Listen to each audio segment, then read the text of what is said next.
All right, Ohama. It is time for the slideshow. Finally, Umineko's back. Yes. All right. So just to start off, my slideshow for today will be about the magic versus reality. Who is who in the world of Umineko and in Rokenjima? The true Rokenjima is back, yes. Alright, so this is kind of a bit of a recap for like questions arc in case people are a little confused on like basically who the characters are. Yeah, alright, let's just go right into it, right? So, this was written and presented before reading the answers arc. I'm actually gonna go into it after presenting this. So thoughts and theories may more or less be wrong as more information would be given to me while presenting this. However, I do like to keep track of my progress, so that is what this slide is for. And at the end of the day, these are my own theories. You can have your own ideas on who and what was going on in the question arcs. Wait, what? This is the Alma version of me with the guy writing on the whiteboard. Yes, that is me. I am literally the guy swinging their hands around and just writing in the whiteboard. But yeah, I put this here just in case because, you know, this will be a VOD post later on this week for those who want to just see this as its own video. But yeah, okay, let's get right to it, right? Okay, so let's get the obvious one out of the way. We know that Avatress is Ava Ushiromiya, who debuted in episode 3. Ava is given a scene changing into Ava Beatrice, introducing the concept that a reality character can be someone who is transformed into a magic character. This showcases that every magic scene we're shown are not separated from reality and can also be connected to it. So Avatress was unable to speak in red text against Battler during his Ava suspicion theory. With this and the web of red truth, episode 3 has given us a lot of information of who we can place a magic character with the face of a reality character. We're often told there are no more than 18 people on the island as well, so this means that a magic character would not be able to take the place and space of a reality character. So what I mean by that is that like they're not separate identities, because if Ava and Avatress were two different characters, it would go against the red text that there are no more than 18 people on the island that was given to us in episode 3. All right, you guys writing that down? Does that make sense? So a little bit of a screenshot of when Battler was talking to Avatress, where it's just like, repeat it. Aunt Ava was also in the room for the whole stretch of time during the crime. Uncle Hideyoshi was just there to create an alibi. You made him stay in the room and stealthily snuck out. If this isn't true, this guy should be able to say so in red. And because of that, she was not... Ava can't read? No, you're wrong. Alright. I know some of y'all don't want to pay attention, that's okay. Alright, next. Ronove is Genji. Literally, Genji's last name is Ronove. It's mentioned episodes 4 Tea Party at the very end of the credits. If this is not pure and true evidence, then I don't know what is. And yes, you can mention that it actually spells Ronoe in cursive, but please be serious and real with yourself when you say this part out loud. Like seriously, okay? Anyways, next. Virgelia Kumasawa. Beatrice went looking for Kumasawa to sacrifice on the first twilight of episode 3. Kumasawa literally transforms to Virgelia to fight against her. Virgelia also makes a macro joke in episode 4, which is something the reader should recognize as a Kumasawa thing to say. So what does the transfer of the title of Beatrice mean if Virgelia is Kumasawa? So this is just kind of like a theory speak at the moment. Maybe it's not exactly meant to be a transfer of just the title, but actually also a transfer of teachings. So like magic is servitude, perhaps. My god, I am covering, my big old head is covering the text. Okay. Let's make myself really small and really off to the side. Hey, okay.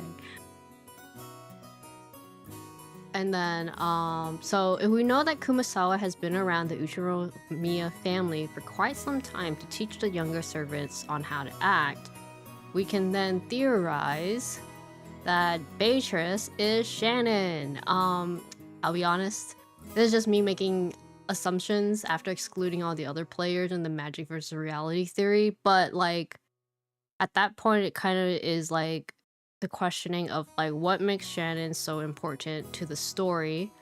If Beatrice is Shannon, what is the sin that Battler committed to her that makes her murder everyone then?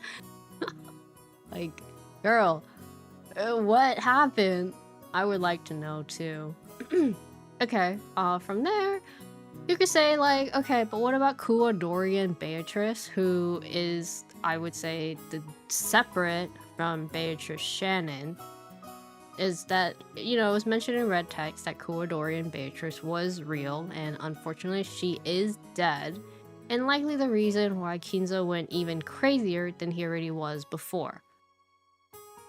Theory is that this Beatrice is a child of Kinzo from a mistress who's also named Beatrice, but because of similarities and the loss of his lover, he trapped and dressed his daughter into looking like her, which is really fucking weird. But how people handle grief is random, and you know, this guy's probably going through it.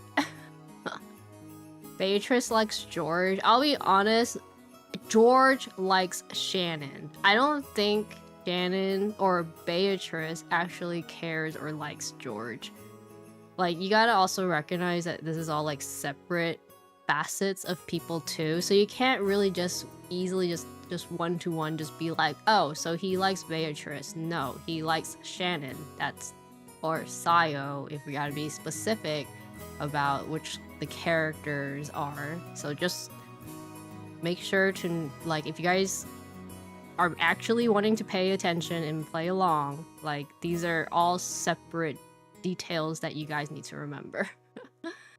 So, from there, who is Canon and Gap? I'll be really honest with you guys again. I don't know. Another mystery I have not really theorized or solved thoroughly. However, after like kind of doing a bit of a skim of my read-throughs, I'm kind of like, was there ever a time we actually see Shannon and Canon together with the Ushiromiya family and not just with the servants who we've like theorized now with knowing that all the witches and demons could be the servants? So can we truly trust their POV when we're playing through the game?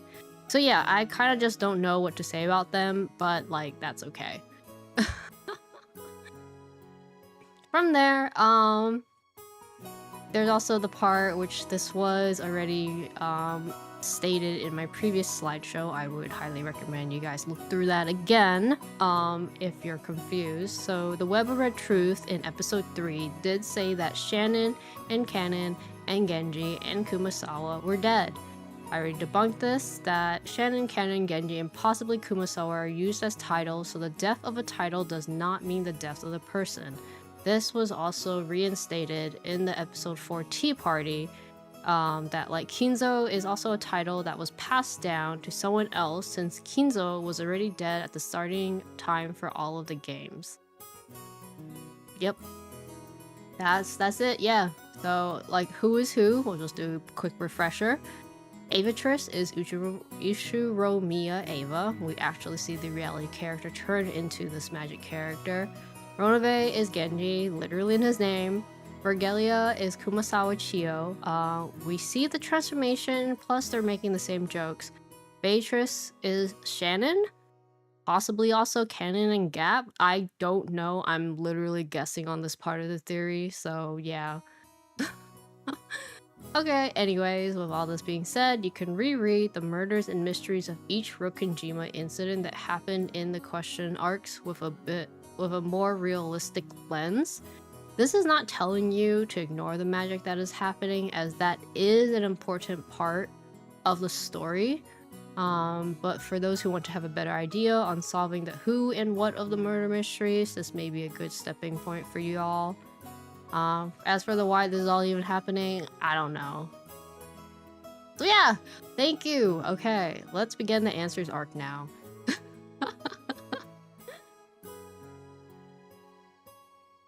Gotta close up this silly little thing. All right.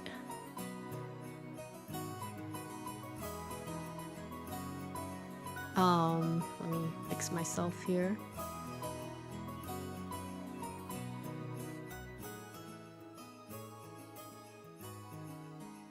We will go into my next PowerPoint next week. Yeah, I love Battler Cat.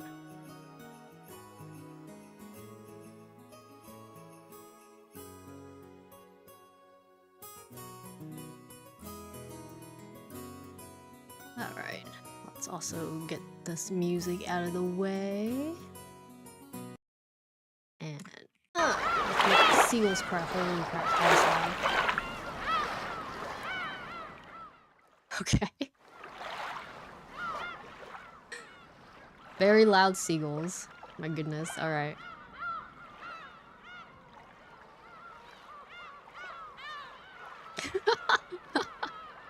Just... It's like, oh, okay.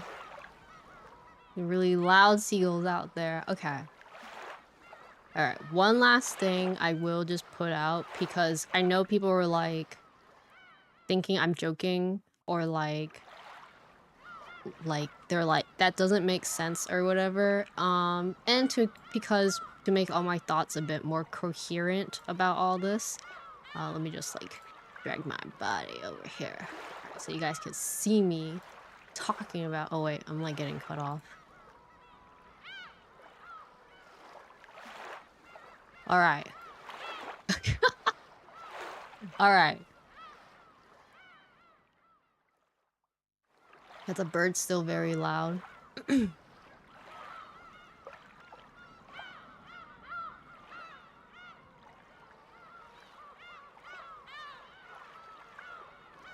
Alright. Okay. So the theory I have held since the beginning of reading Umineko is that the Kinzo is Chinese theory. I feel like everyone thinks I'm joking about this, but like I'm actually not. This is going to be a lot shorter compared to my previous theory videos that needed slideshows, but so I'm just literally just gonna go off of like 2 to 3 lines that were in the epitaph. First thing was that like the first 2 lines was, "Behold the sweet fish river running through my beloved hometown. You who seek the golden land, follow its path downstream in search of the key." In the first episode, the cousins were working together to find out what the Sweet Fish River was, and the village that was downstream of it within Japan. From there, George and Jessica came across the river in Odawara, which is where the Ushiromiya family had originally taken root, and the river Hayakawa in Odawara was famous for stream fishing. In the same episode of episode 1, this information gets debunked since the cousins were unable to continue the epitaph riddle from there. George mentions that the beloved hometown that Kinzo is referring to is probably not where the Ushiromiya family's roots were originally, but what Kinzo considers to be his hometown. Knowing that Kinzo has told Shannon that he technically was from a branch family of the Ushiromiya family, that means he's much further away from what you consider the heart of Japan, or at least the heart of the Ushiromiya family route. So, like, not only is he just, like, an extended family, he's, like, extended out even further from the, like, main Ushiromiya main line. So this is like where my theory comes in. Like, why does it sound like Kinzo, or how Kinzo talks about himself as if he's not from Japan? If we follow this thought process, then it means he could technically be Japanese, but was born or living in another country. Otherwise, I don't think it'd be so easy for him to travel back to Japan to answer the Uchinomiya family's calling when they needed to find an heir. So from there, I was wondering, like, what is a country that is close to Japan? China, Taiwan, and Korea comes to mind. Next, his obsession with mixed kanji and kira-kira style naming was interesting to me. His westernization of kanji, or Hanzi names, is very popular in China from what I know of general present day, which led me to believe he's either from China or Taiwan, and not Korea, since Korea has a different written language and alphabet than the previous countries I've mentioned. But since China was never colonized by Japan back in like the early 1900s, I think it's safe to assume that he is from Taiwan, or at least the hometown he is like from originally was from Taiwan, like his childhood hometown. As for me being able to solve the epitaph riddle, I'm not smart enough for that, so we'll see where that goes. All right. Thanks for listening for my Kinzo is Chinese theory. All right. So let's get back on track with actually getting through Umineko Answers arc now. All right.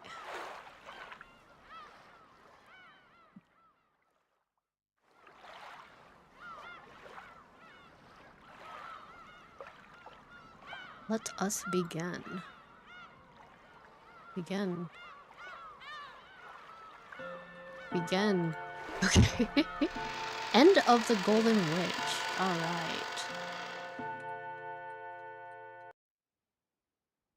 Yes.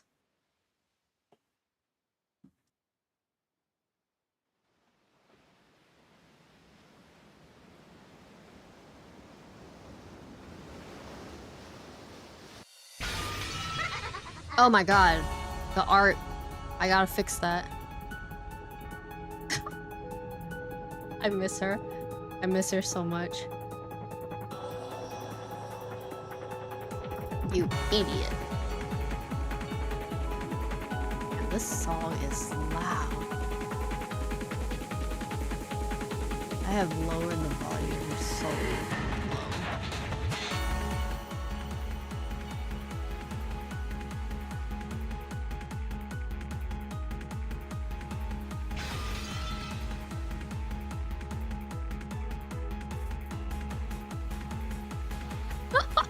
Sorry, literally for those who are like in bed, it's like pew, super loud.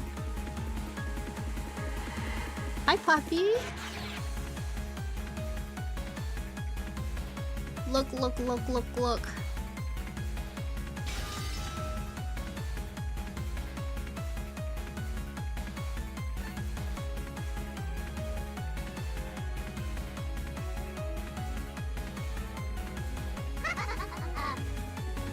Hehehehe. Hora.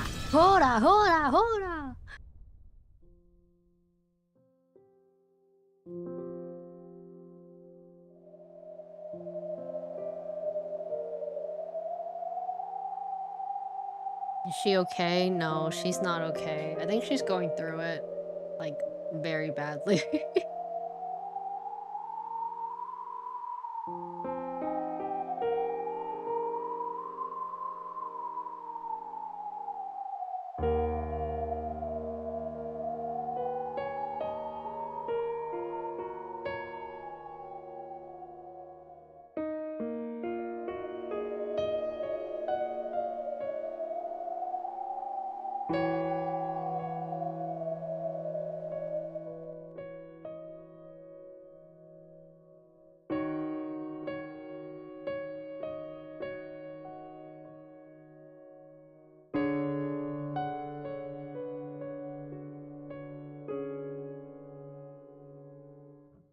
Yeah, either you're not okay or you're dead. It's probably the best way to put it.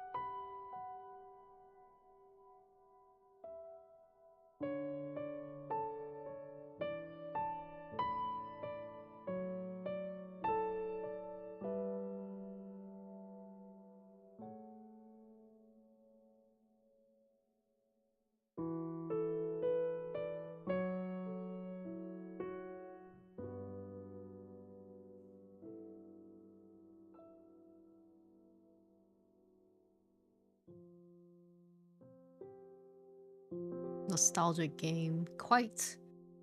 It is my first time playing through it.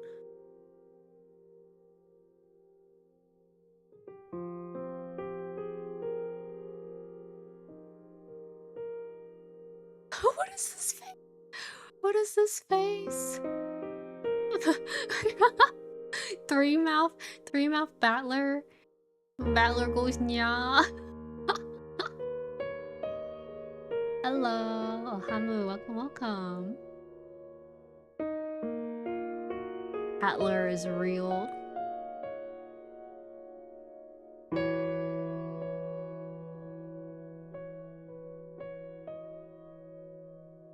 Oh damn.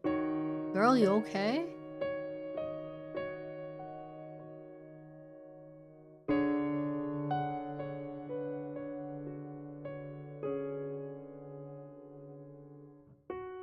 He's not okay.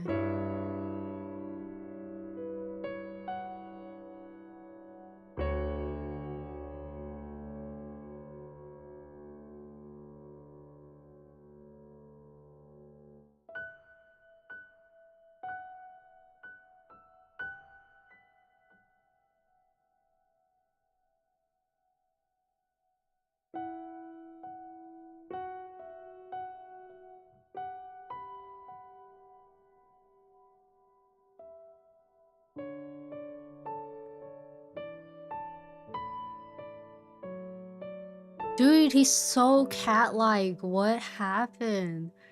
These are like new sprites on him.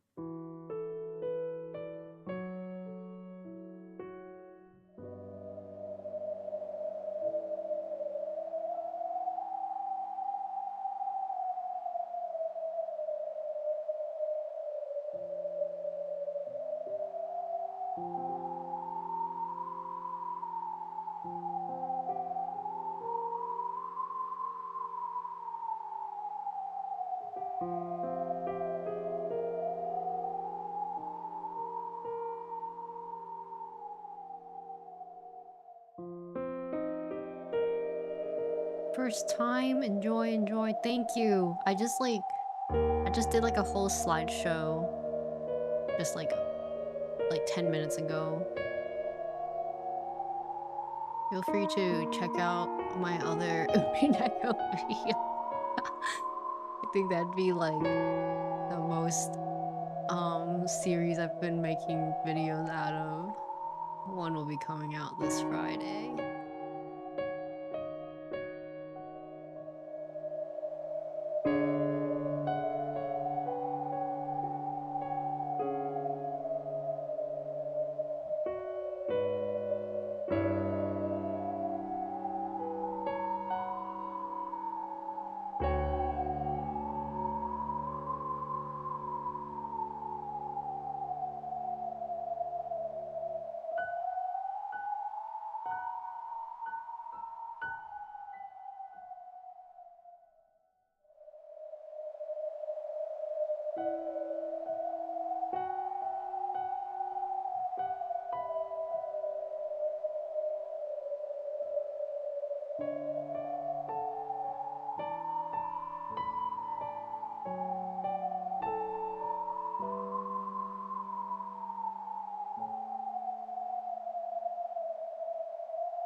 I got nothing but objections. Lambda Delta.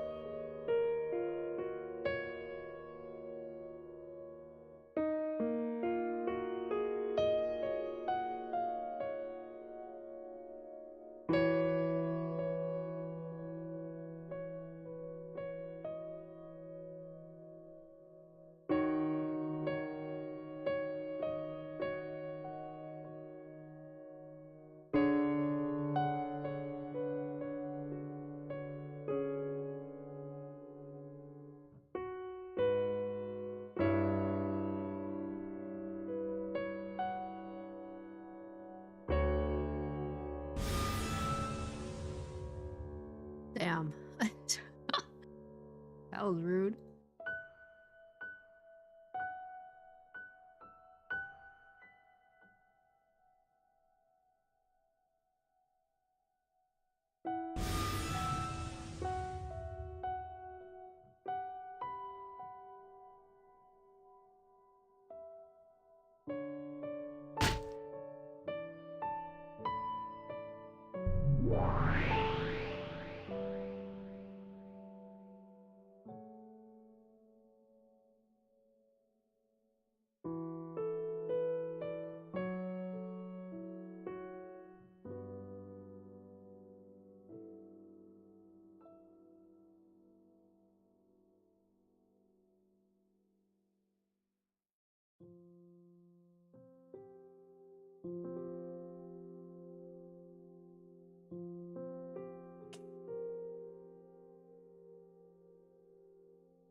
Perfecto. Lambda delta sigma.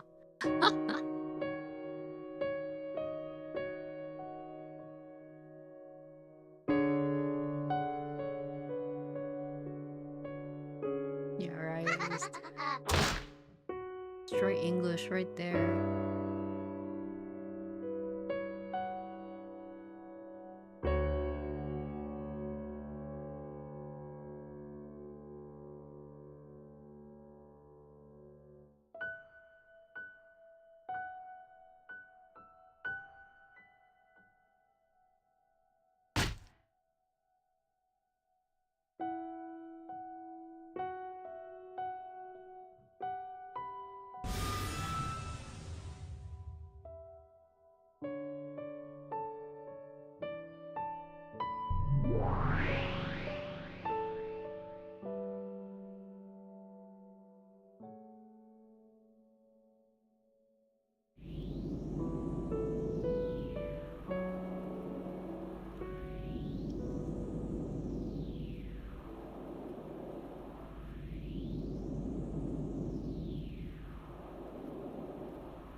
Ah, jeez. Don't do that.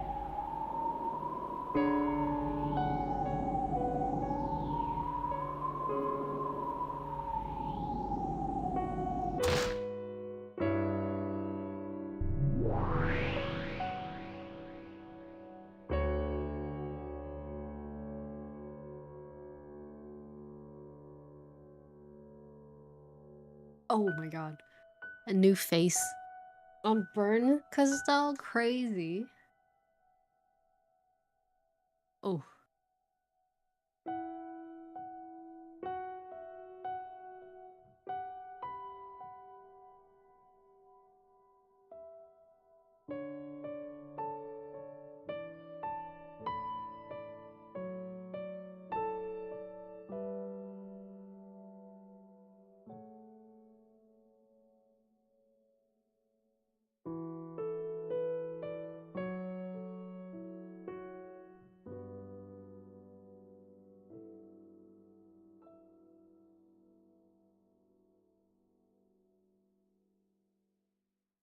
What? Dang.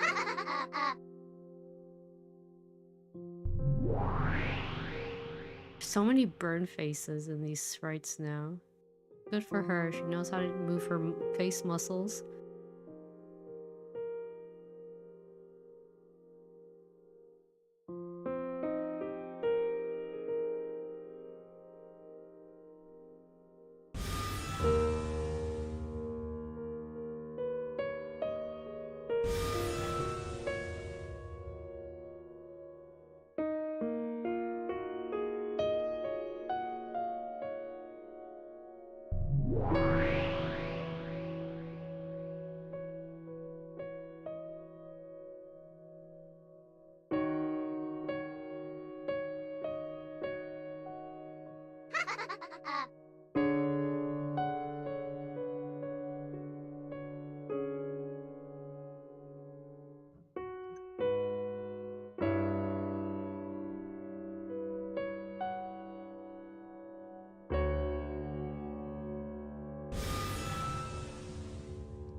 Yeah, do whatever you want. Okay, bye. What?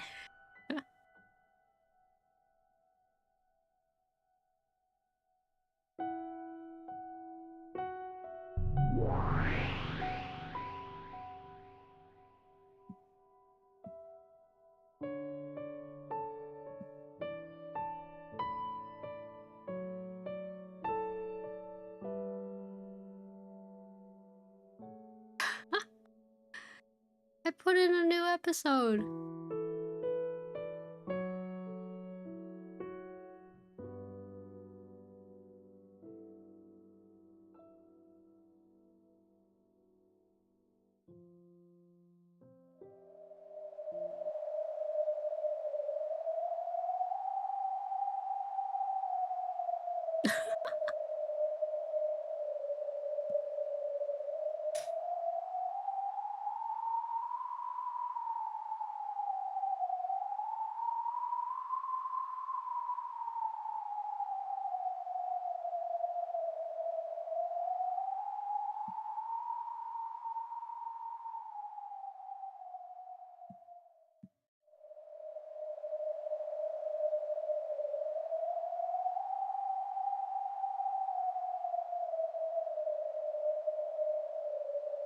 Oh god.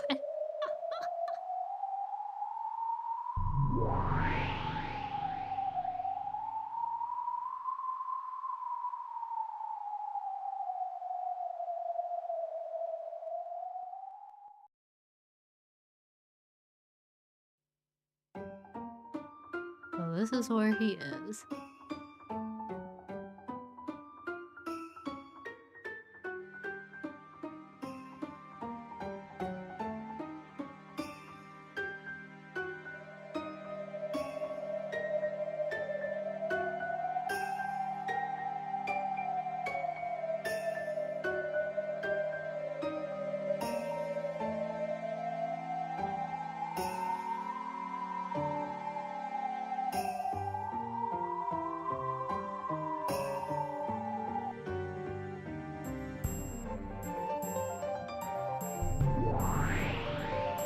Ronove! Hello.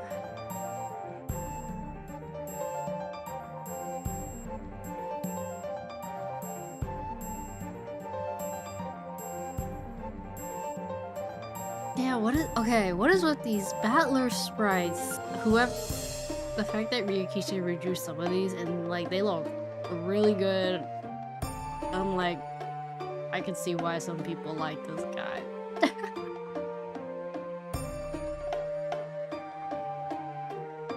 This is such a good sprite.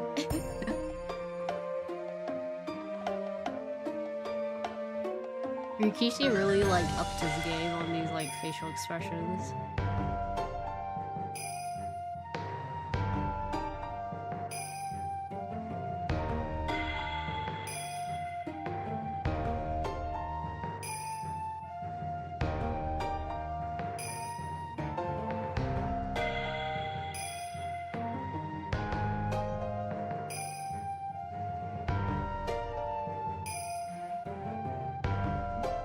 not have love.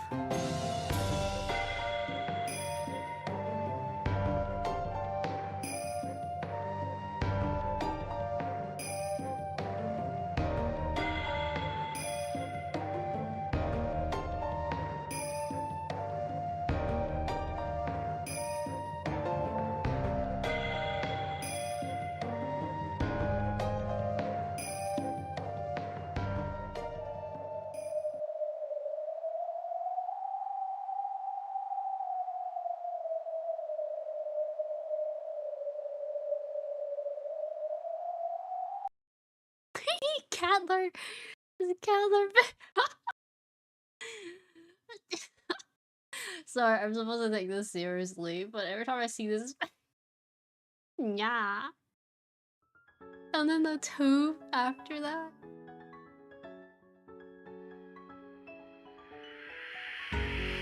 Yeah, more yeah.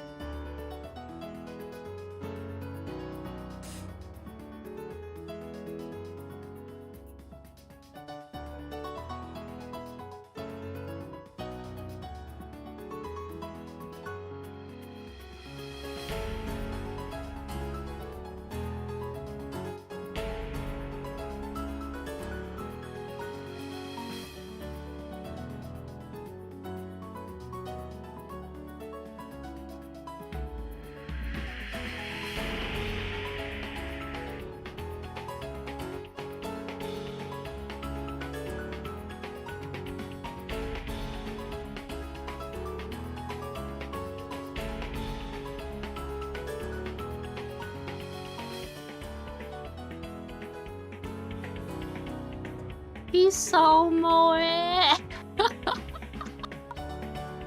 He has such a soft face.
Here's the cute and elegant game.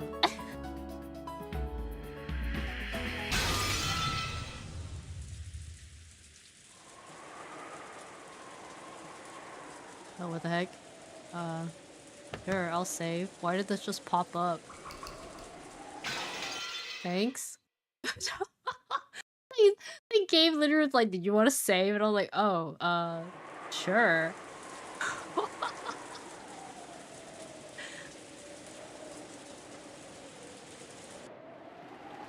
Okay, wait. Alright. Oh.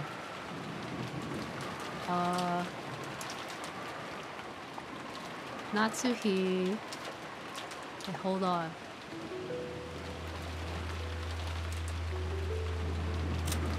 Okay, so Jessica died. Her corpse was found in the cousin's room on the second floor. Oh, so they murdered people in the guest house? That's crazy. Sliced open by a sharp blade. The wound was deep enough that anyone could easily murder with absolute certainty. Cousin's room as well. Guest room on the first floor of the mansion. Second floor. Second floor. Even stake was pierced through his back. Tip of it reached as far as his lung. Because he was lying face down on the bed. It's unthinkable that this was suicide. No! Maria! Maria, no! My girl! What happened?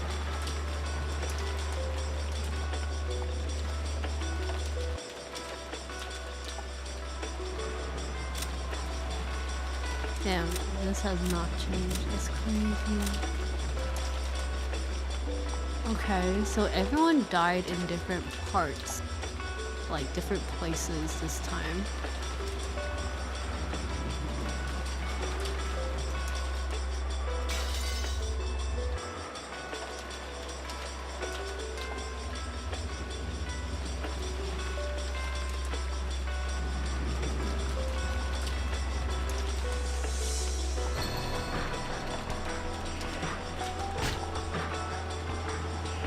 Oh, Natsuhi?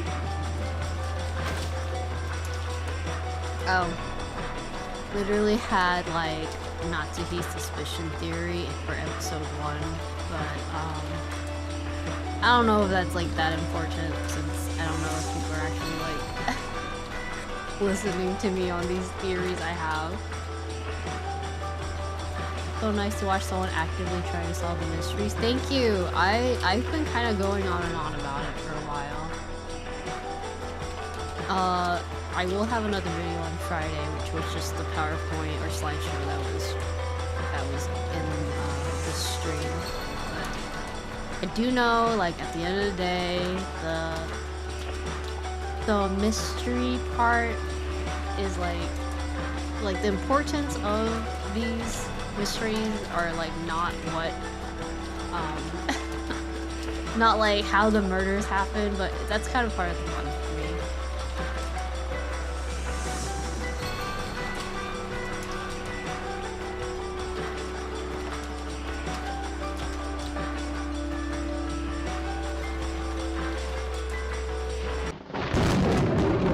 Yo, hey.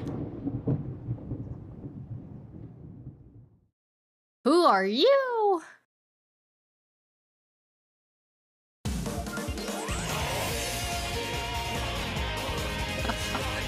Yeah, our new opening now.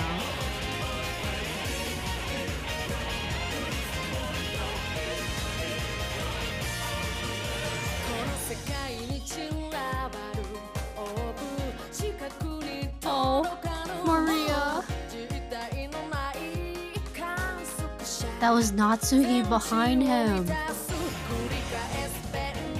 Okay, wait, I actually need to talk about my Natsu suspicion theory from episode 1.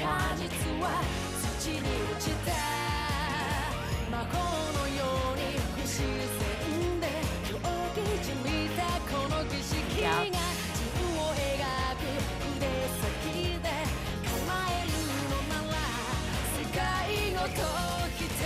No, Angie!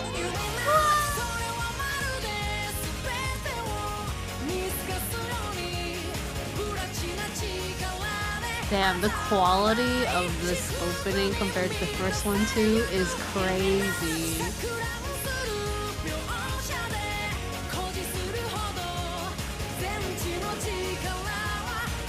Same singer as Hacking Into the Gate. Oh, from Steins Gate, right? I don't know. Whoa.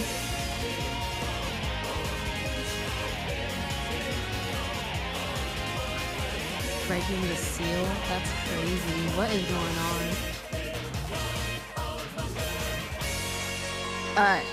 Yeah, absolute cinema right here. Okay. So. I feel like I can't like not talk about it because I never spoken about my Natsuhi suspicion theory. Like I spoke about it in the previous like the very first slideshow I made, but like it's so important that like the other extra details I've like thought up are like so important to like just bring up. So the fact that sorry. I kind of already played out that the theories that like whoever is like basically the last man standing is like, or the last woman, as I put it, standing is the person who did the murders. Judging from episode 2 and 3, we can tell from episode 3 that Ava was the person who killed everyone with an ex-accomplice, 1 plus X accomplice. On top of that, with that being said, we can understand that episode 2 was Rosa, who very likely found the gold, because she's the one who hinted it to Ava in episode 3. And so she probably found the gold, tried to talk to the siblings, things went bad, and then she killed all the adults, basically. And then she became the next head of the Ushiromiya family. So episode 1, because there is no red text whatsoever, and like we can only base it off of what we found out about from episode 2 and 3. Pretty obvious in my eyes that Natsuhi is the one who murdered everyone with a accomplice, another 1 plus X accomplice. I've mentioned this a bit before, but I did kind of want to bring up the fact that she did go through some sort of power trip in when she went to speak with Kinzo. We actually don't know if that Kinzo is the old man or someone who took the Kinzo title, and I think it's very interesting that like someone who like would use that like for her to like go through that situation. Like, as we know from Natsuhi, she is someone who had to deal with being a woman in like a Japanese family, where that when you get married into a family, you're stripped of your previous title. And not only that, she's also not very well liked, quote unquote well liked, by the adults, or like the siblings, the Ushiromiya siblings. Like not even, I feel like not even Kraus really gives her lots of like points for like all that she's done. So she really feels like a really cast aside character, from what we know from episode 1. However, given that she is given like told that like, oh, you know, you have the one-winged eagle inside your heart, like I feel like that's kind of it might be the make or break of why she goes and kills everyone. Like there has to be like a reason behind that, of like that was like the reason why she just goes straight into be like, all right guys, murder mode, you know? Like it sounds really weird, but it's like, why would someone say that to her and also not give her the wing, right? So it's kind of like saying that, like, you know, you have the traditions or the ideals of who should be part of the Ushiromiya family, and that like those who even wear it are like not worthy of it, you know? Just because you have the Ushiromiya blood in you doesn't mean that you're like worthy of like the treasures of Ushiromiya family. I would also say, on top of that, Natsuhi never found the gold, and that's totally fine. I think her reasons in episode 1 to go open fire on everyone is out of like, it sounds really weird, but it's like it's out of respect for what the family is supposed to uphold, like their traditions, their like their ideals, their morals, and stuff like that. She has a very capital reasonable crash out basically on all this. But I never said all of this like because I was still like, when I was taking my break from Umineko, I was like cooking up so many bajillion thoughts in my head. But this was one of the more major theories I had in mind for episode 1. But again, we don't know. I don't know yet. about like what's going on. But ooh, it's kind of crazy what's going on right now. There's like a second, or not second character. There's a whole nother character here for some reason. How did she even get here? So there are no more than 18 people still, when you think about it. Or do we not count the red text anymore now that we're in the answers arcs?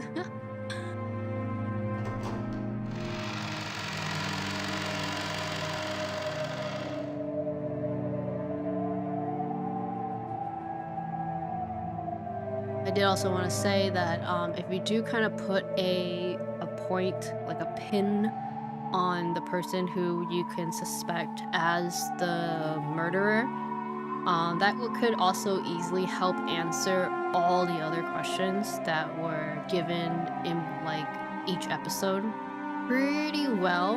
Again, it's not like it's for sure the answer, but you know, again, these are just theories of like how the murders would have played out. At this point, I'm not even at that point. Like, I don't even care how these murders really played out. We basically saw it. People died when they were killed, okay?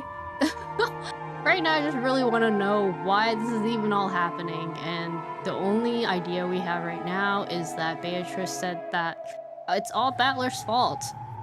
Why? I don't know. So we're gonna keep going with that. I was gonna say that Natsuki is it's a GOAT character, but to be honest, the entire cast of Umineko is great. I really love the cast of characters. They're so, oh, this is so good. Sorry. There are amazing characters, and their characterization of those characters that I really enjoy and appreciate.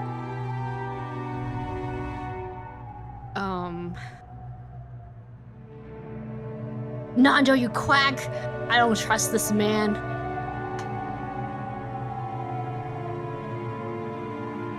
Oh, okay, so this is definitely something that happened in, like, right before everything happened.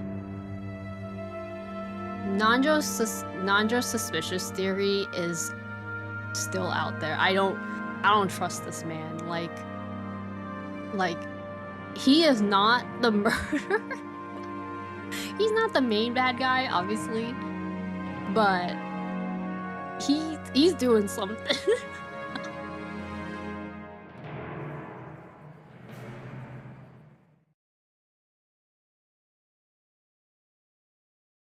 There are some characters that I just kind of like dislike a bit more than others, so like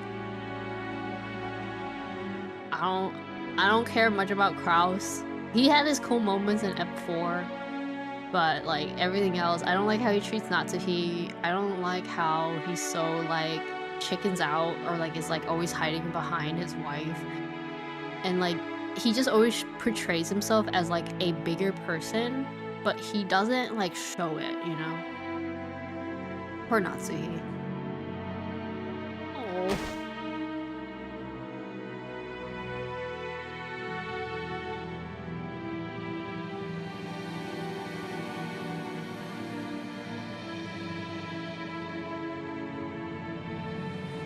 Maria's kind of annoying to me. Damn. Maria's my favorite character. She got that whimsy. Got that whimsy that, like, we adults, like, lost. I want that. Kind of a major thing of, like, why I actually like children characters. I understand that, like, yes, kids can be really annoying, but I think they're very good, like, usage for, like, storytelling, especially for one that has to do with, like, generational, like, situations.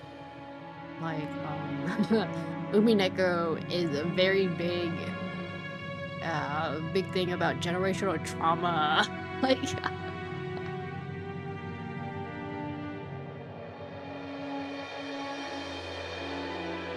you could also, like, kind of assume that, like, Maria has something, like, the way she acts is, like, not how other kids act around her age. Like, she's acting a lot younger than she should be.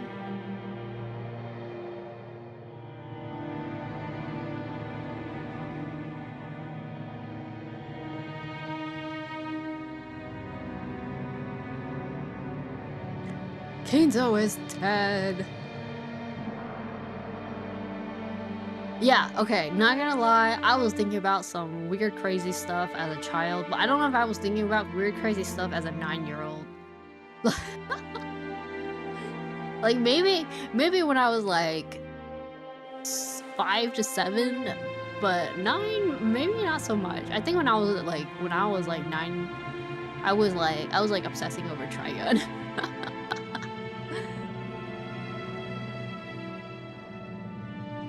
Okay, maybe that's not so different. Me and Maria are not so different. She's obsessed over witches, I'm obsessed over plants.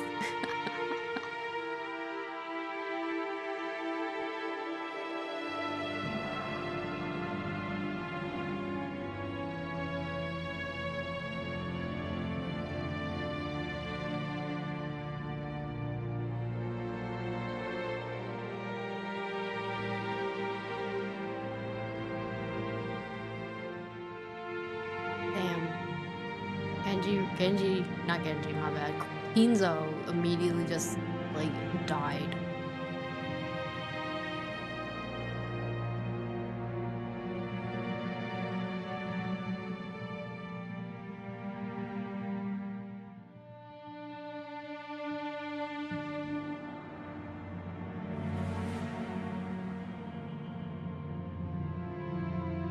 Damn. Natsuhi, my goat.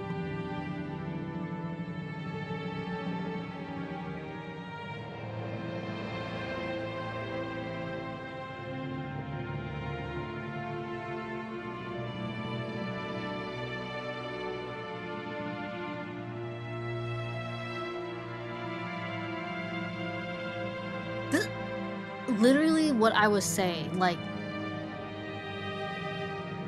sorry.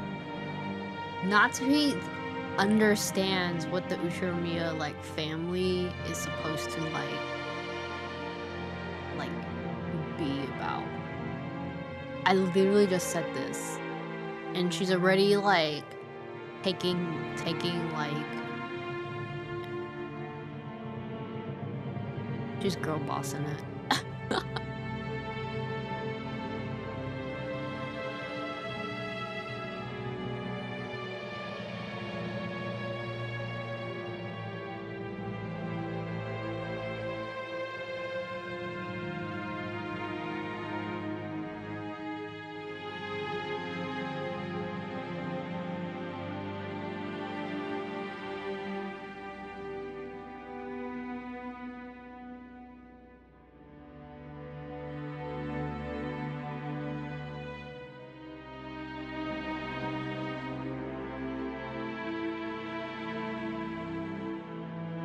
This is so funny to me because they're like, please don't destroy his body, it's important. And then every freaking murder, they're like, put it to the fucking fires, man!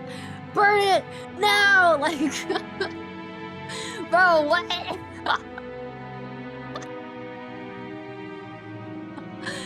Who keeps throwing his body into the fucking furnace?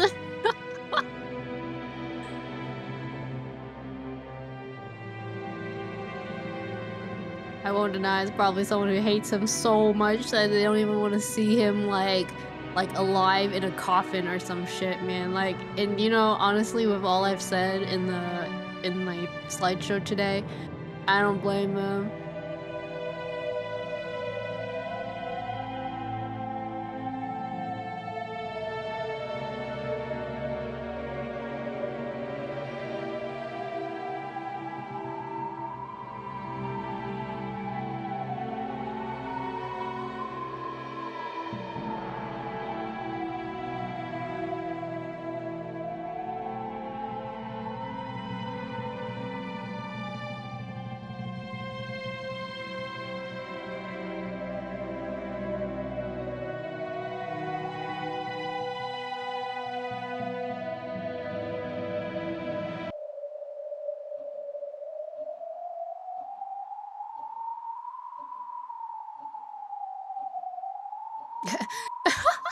Sorry. Yes. Wait. And then this smug face. Yes. Is this yes? What is it? Like,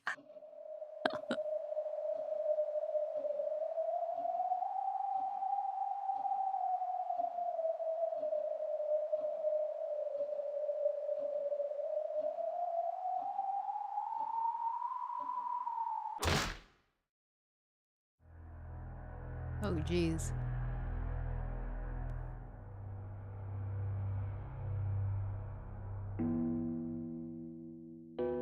Okay. Okay.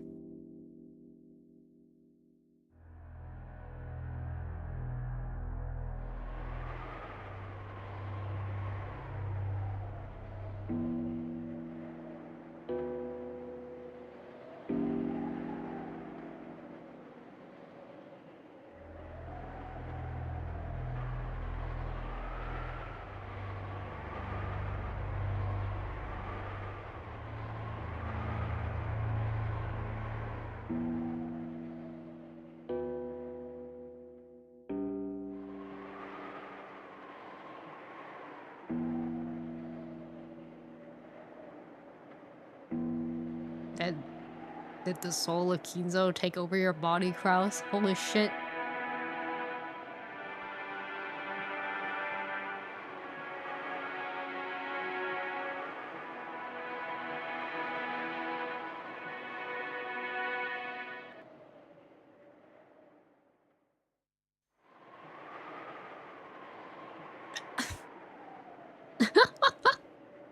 Yeah. Father dying is bad. Okay. Yeah, no shit, Sherlock. Of course it's bad. What are you talking about?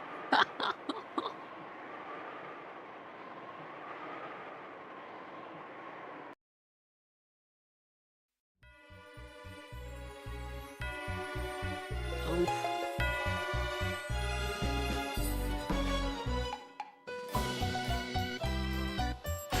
Oh.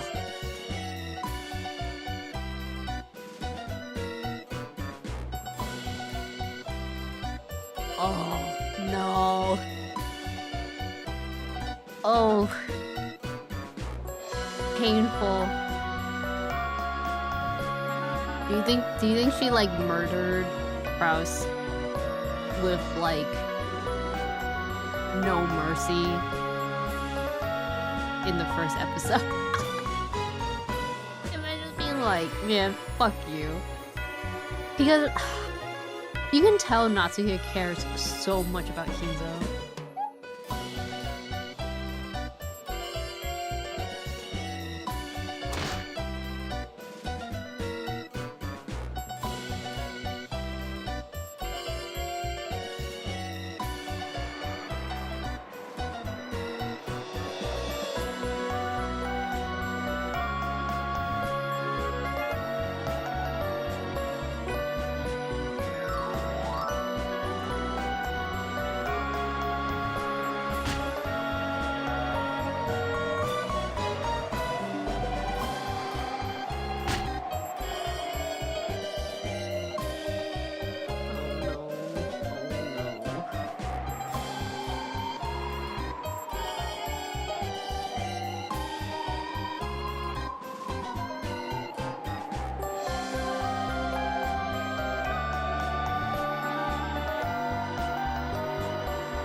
Why does it sound like Cross is cheating on Natsuki with this Hijikata-kun? This man's a wonderful and pleasant young man.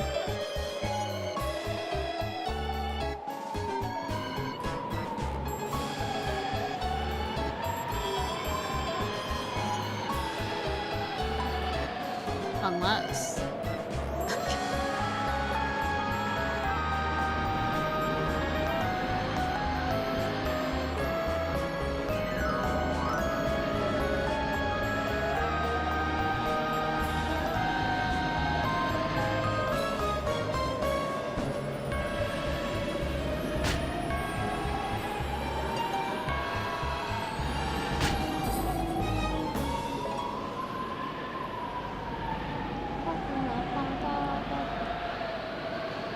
Because of how he's treating Nazi, I wouldn't put it past Krause. No.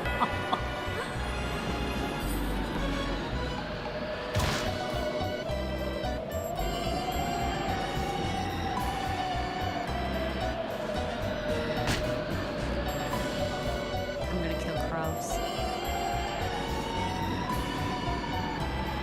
You want to marry Natsuhi? Okay.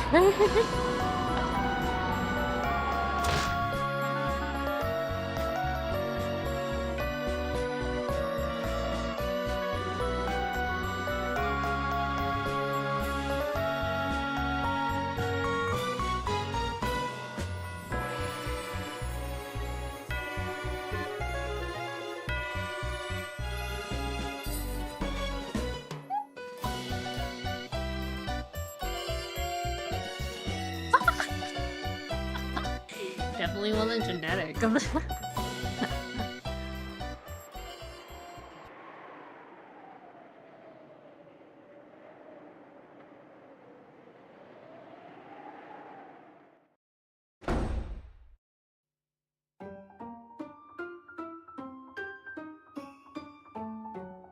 Ooh.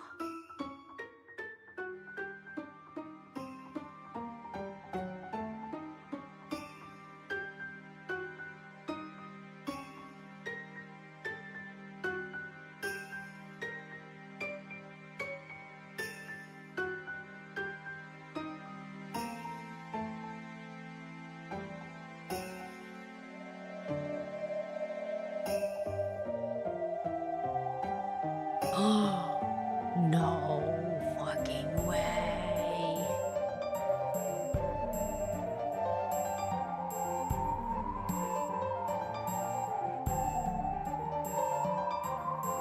No. No. No. Oh. No. What was that?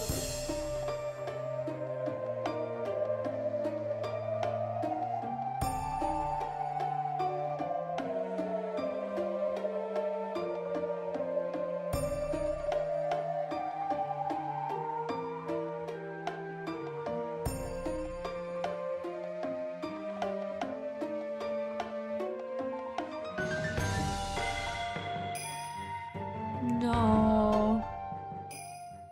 Oh, I could see why Nazi went fucking sicko mode, man. Oh my god, I'm. Oh. Sorry, I had to get up just reading that. Stressed the fuck out. Just. Oh my god. What do you mean you sold the fucking house?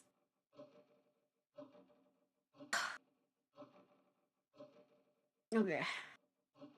I'm normal again.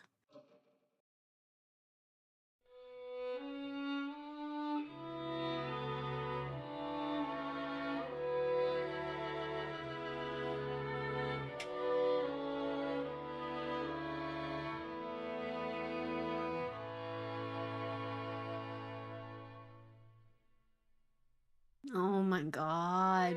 Ugh.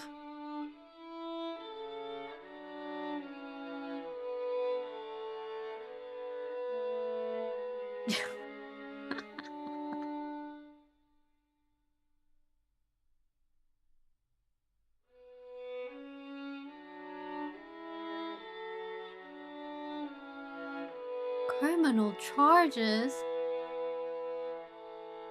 What?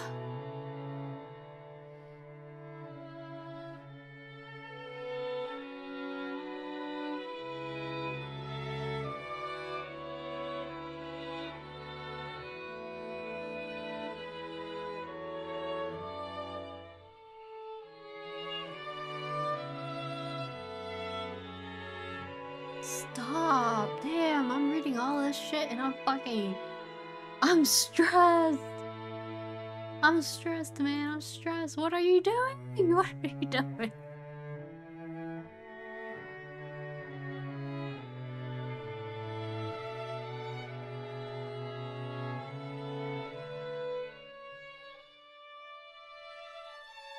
Divorce him? That's a little late for that.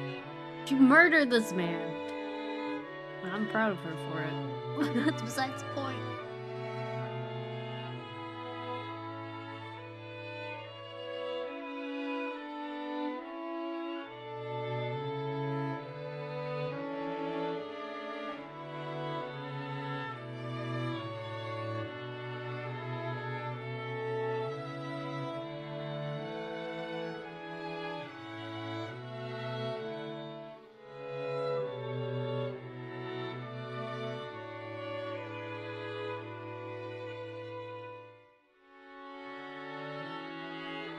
Oh my god, stop. Oh, I need money to pay off debt, so I'm gonna put myself in a debt to pay off more debt. Fuck.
What?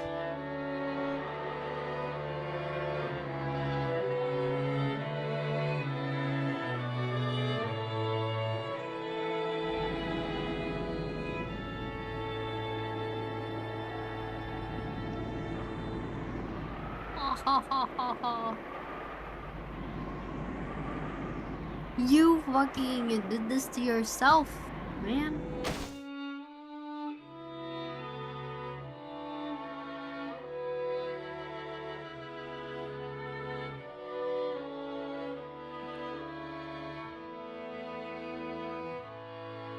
This crying Natsuhi face is so well drawn.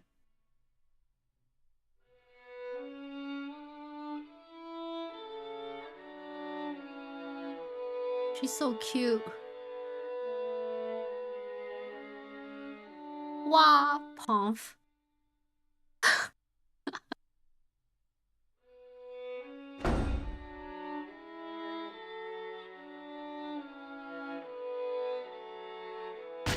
Whoa!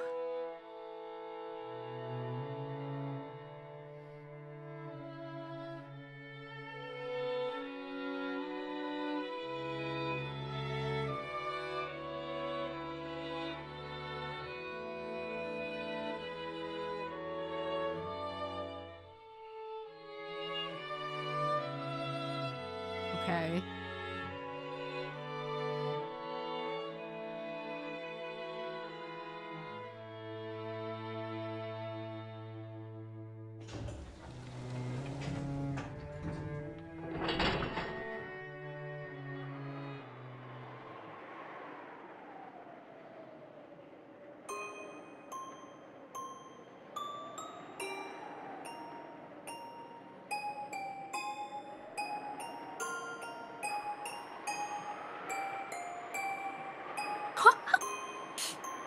No. Is that what Kinzo used to do for her? That's so sweet. Okay, well, that's what she believed in. That's true. I would believe that too.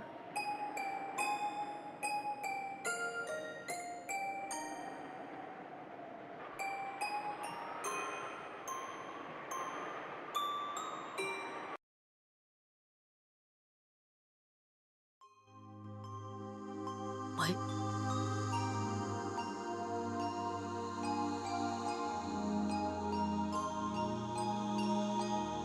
the fuck?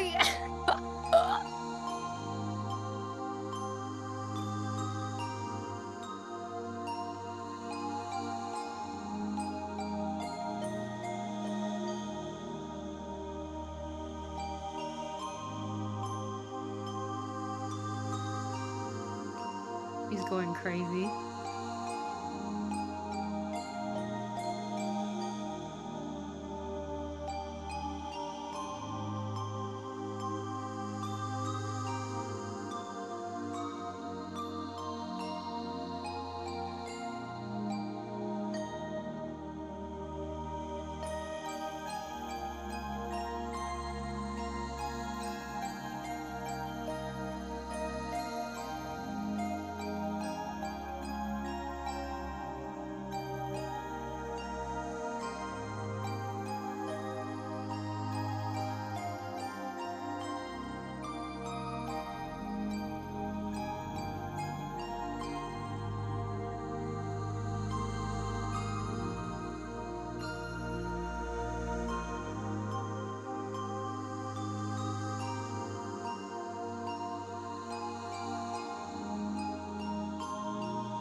Responsibility and pride of the Ushiomi family had.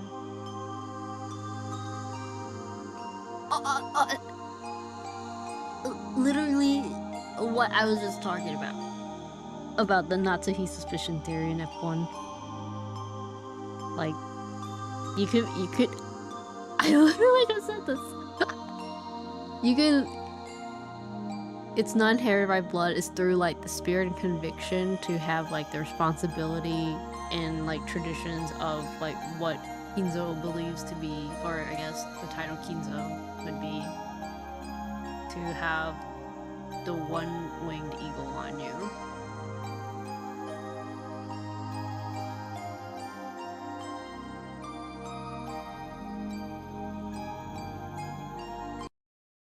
Oh, what?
Oh my god, literally, yeah, true monarch Natsuhi, the true head of the Ushiromiya family Natsuhi.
Damn.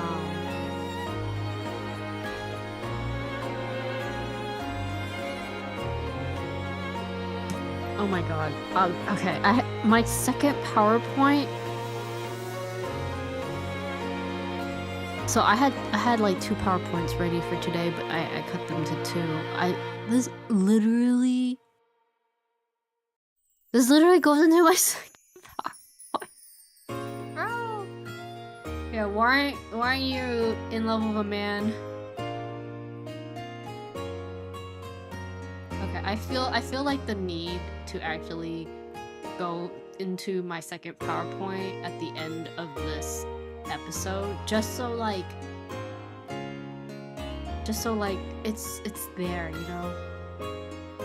God, I wish I knew what this song is called. I love this song.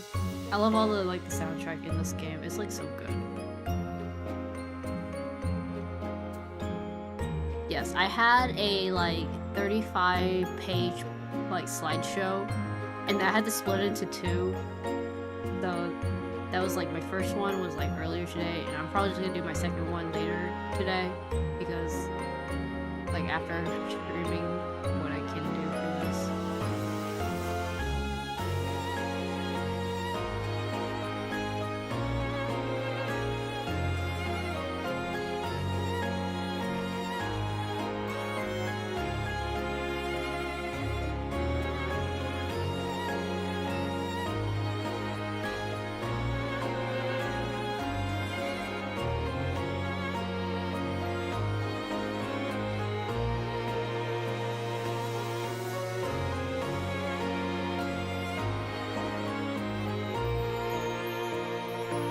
Look at her face. She's so like, I'm gonna do it.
A year?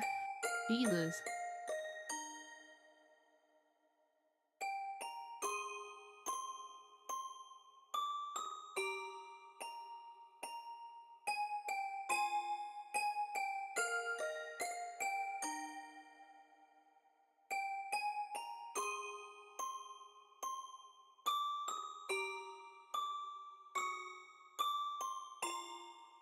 Oh my god. Oh my god.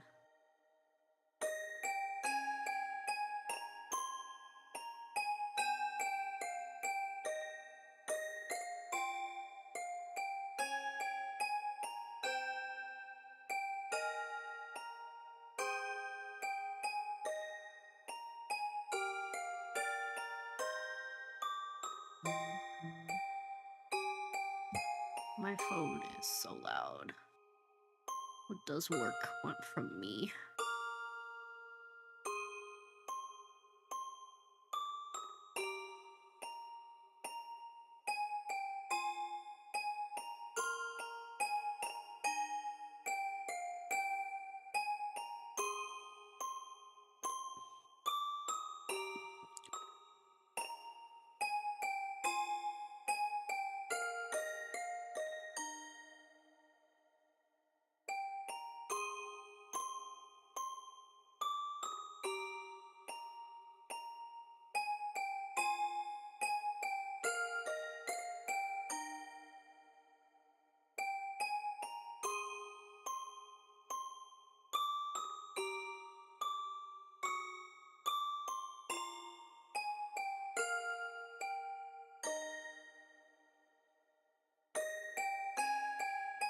What? Father went roaming into the forest, bounding around.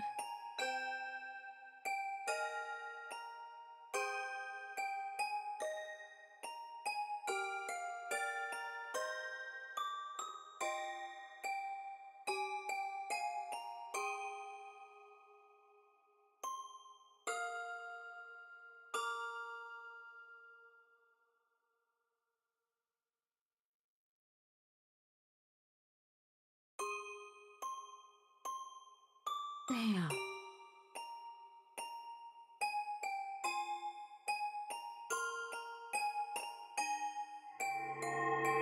That's crazy. That's crazy.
She waggled her pointer finger. No need for thanks.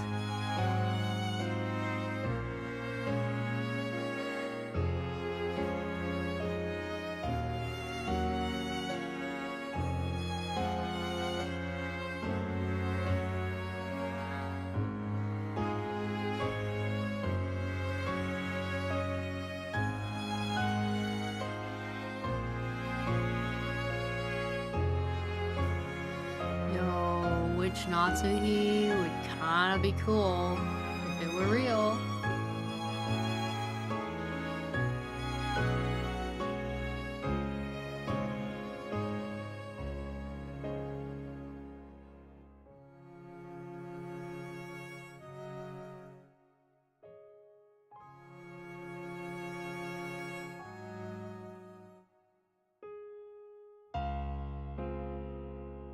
this is a sweet story if we didn't actually like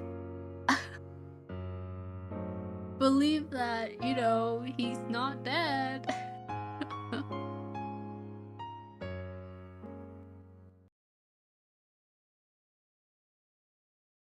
Okay, family conference of the previous year.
Okay.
Oh.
Okay then, it's break time.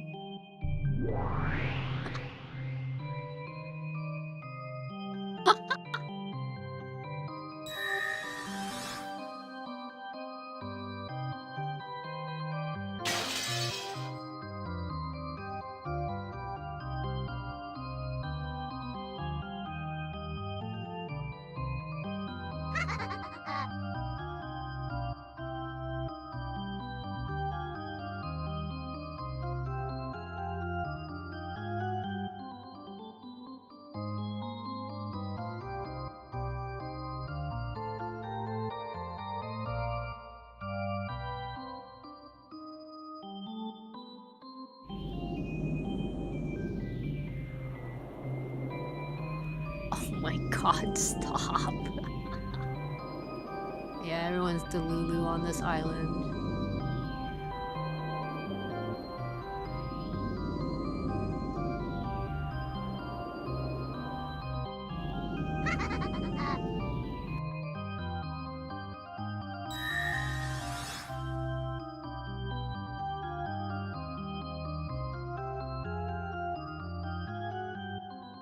Yep, okay.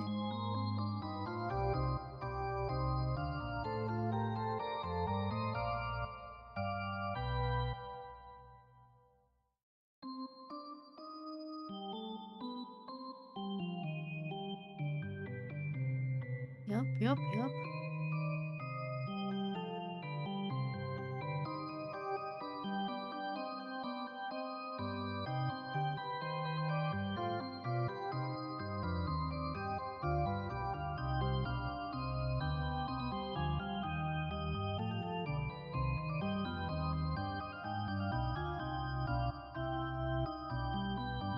King Canon's just part of it. Yeah.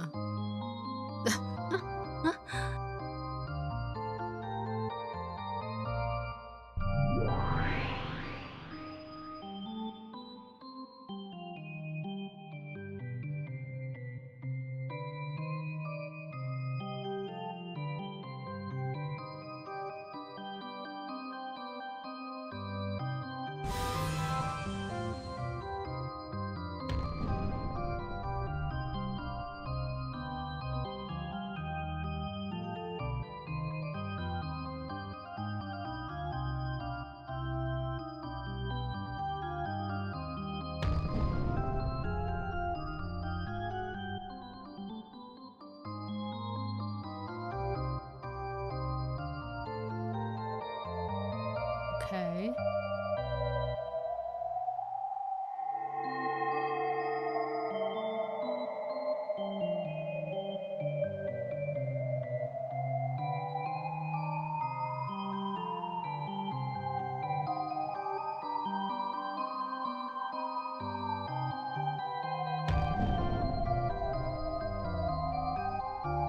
Yep. Yeah.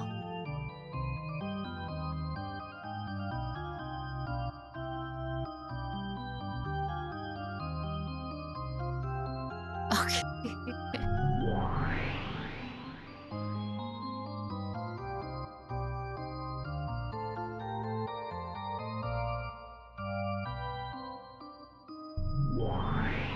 Oh god, okay. Do I have to learn something new now?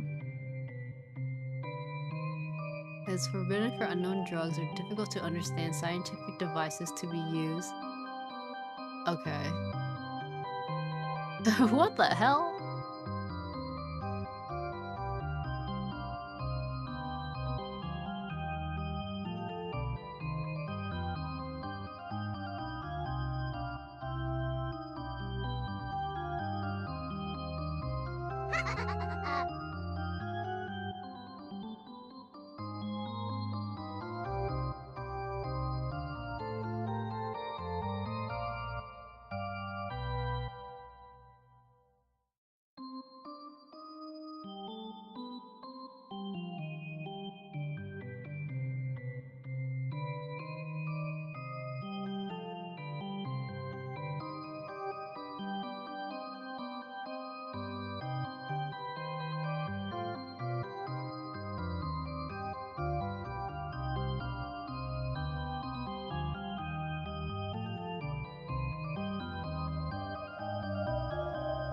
Ugh, this kind of like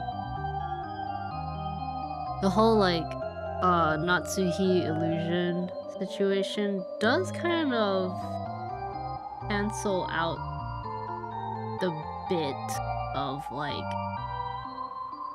Kinzo has been replaced by someone.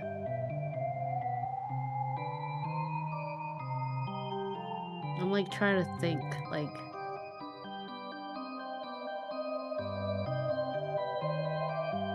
the only time Kinzo showed up in episode 4 was Oh wait, Shannon and Kennen did show up with the siblings, or with like the Ushio family.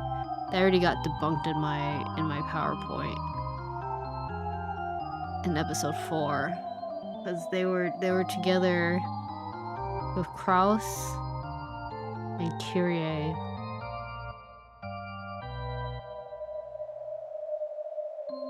But the thing is that Kyrie has never met Kinzo.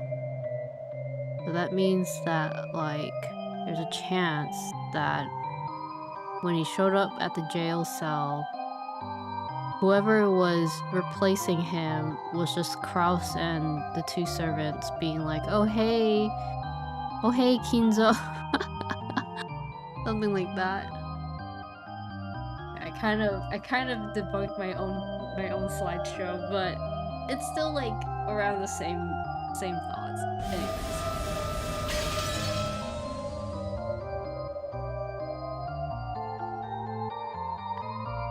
I guess it does they don't have to be two separate things. Like Natsuhi having the illusion that Kinzo is dead but like still around based on Canon also saying that like he's alive. Could still happen that there's another person who is taking the Kinzo title and met with them like in episode 4. Oh man, I'm getting a headache.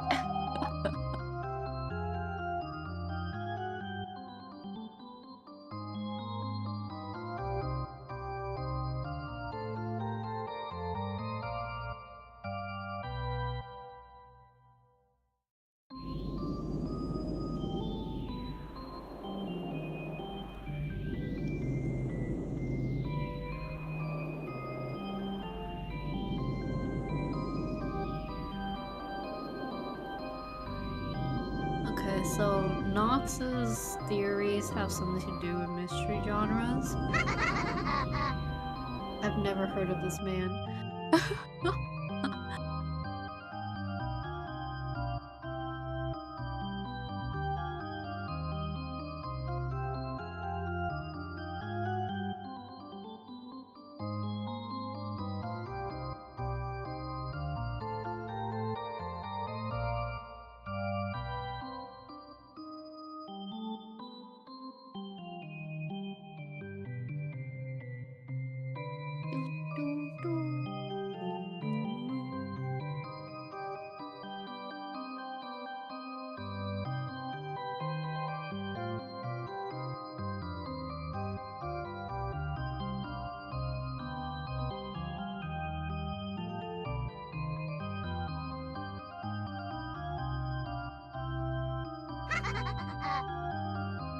Everyone's just laughing at you, Battler.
Oof.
Yeah.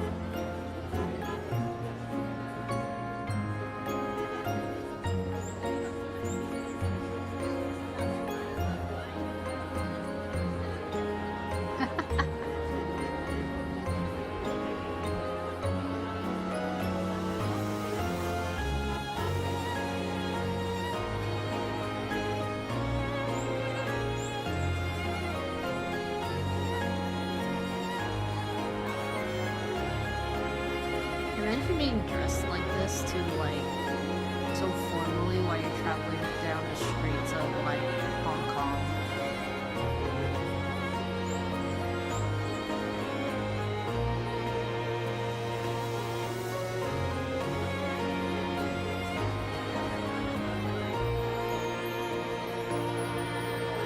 No, no, stop it!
I'm the chief prisoner in this island.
She's a witch of much higher level, huh?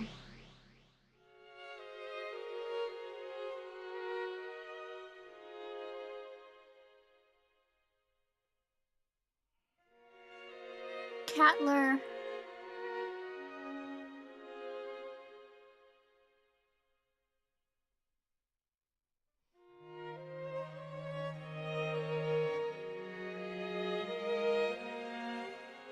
Dude, that smug face, like, I got her.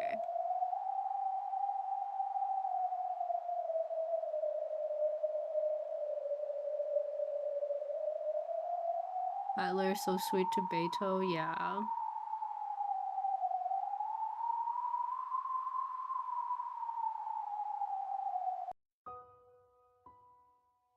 She sipped.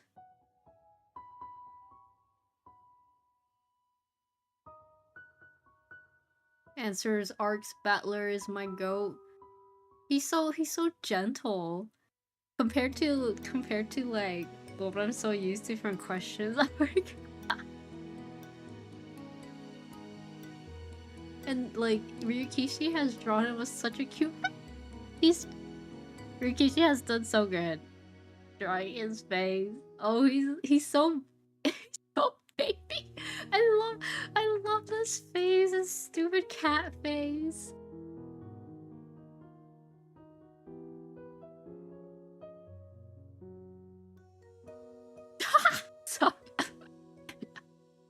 Sorry, I didn't mean to laugh immediately, but the change from like, you know, I'm so happy to like, what is wrong with you?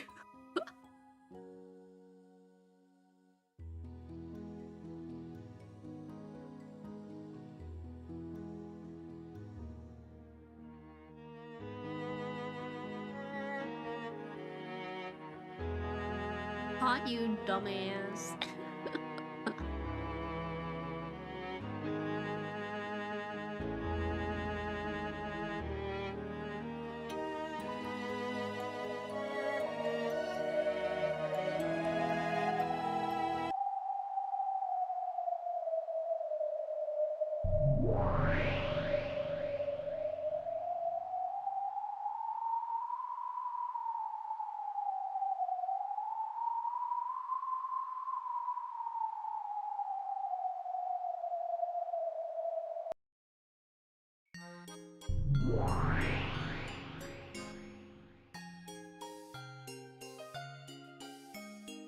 What is this?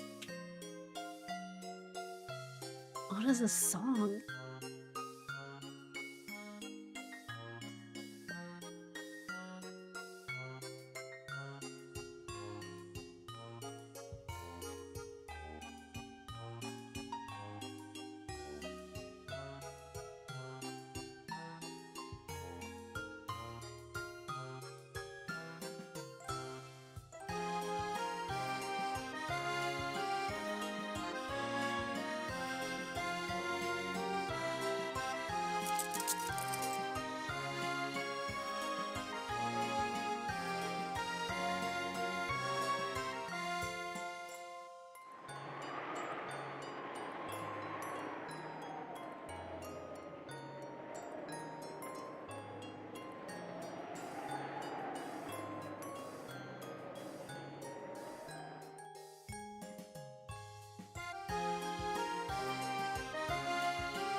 Okay, man.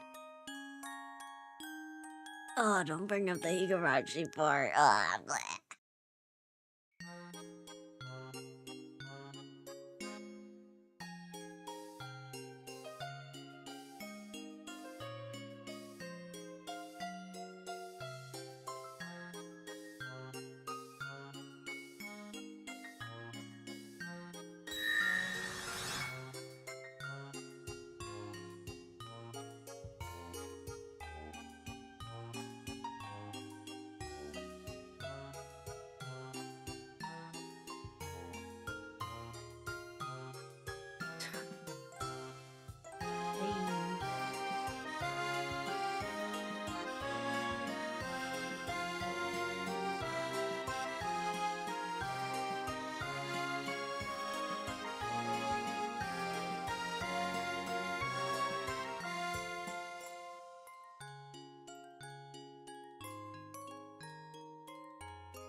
Hey. Okay.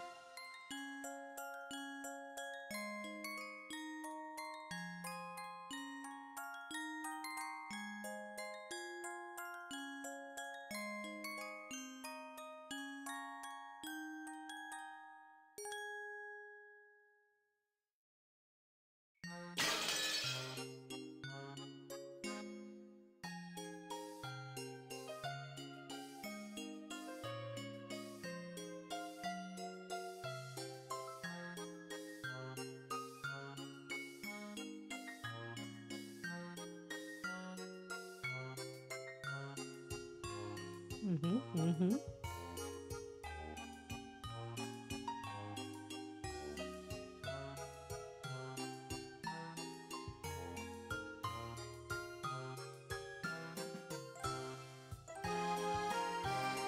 Battler be like, it's not like I want to kill you or anything.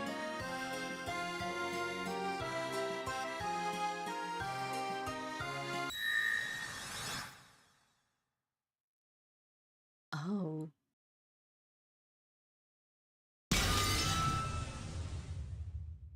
What?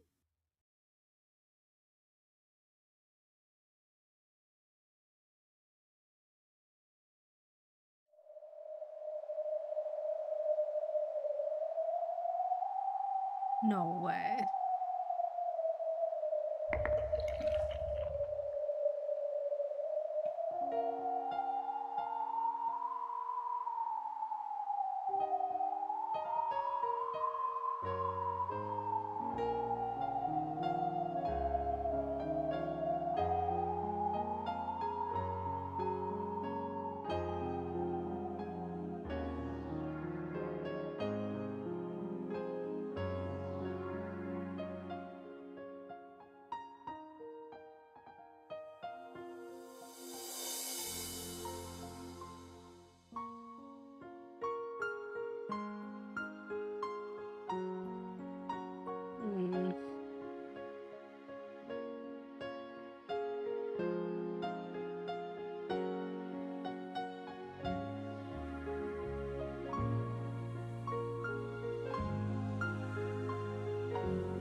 scene. It's human couple 3 and the idea that which exists wouldn't be so bad.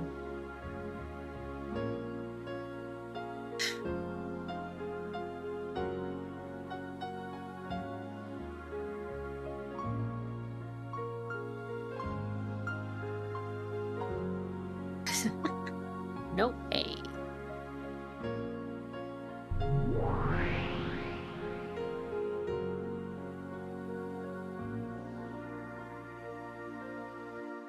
Yeah, だよ.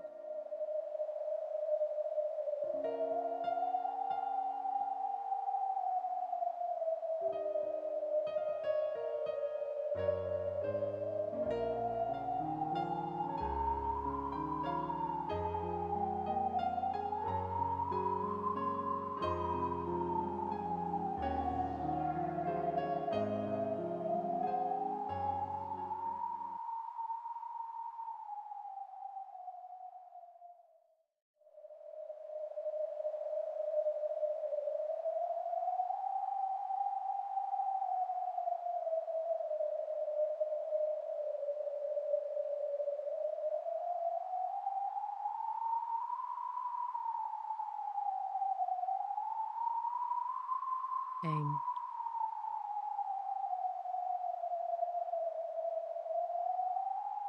I mean, it's kind of depressing to think that, like, Natsuki has to deal with all of this by herself, too.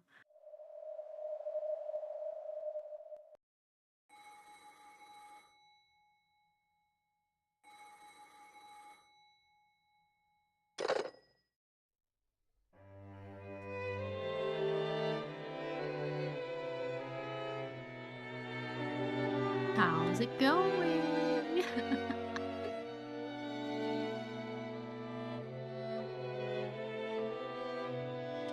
Cute. So in a way, in a sense, Jessica and Ballard have been like keeping in contact with each other.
You're like, man, I don't give a fuck. I'm just a dude.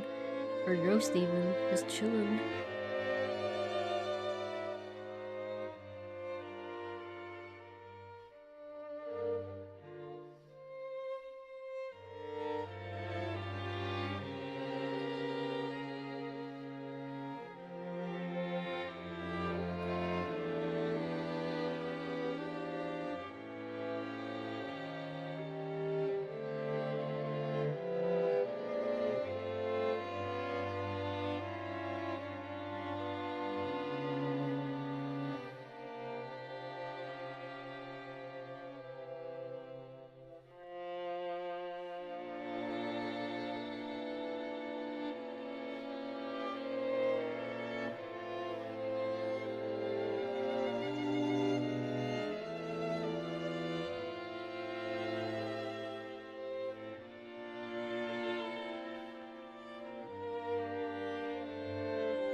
Oh.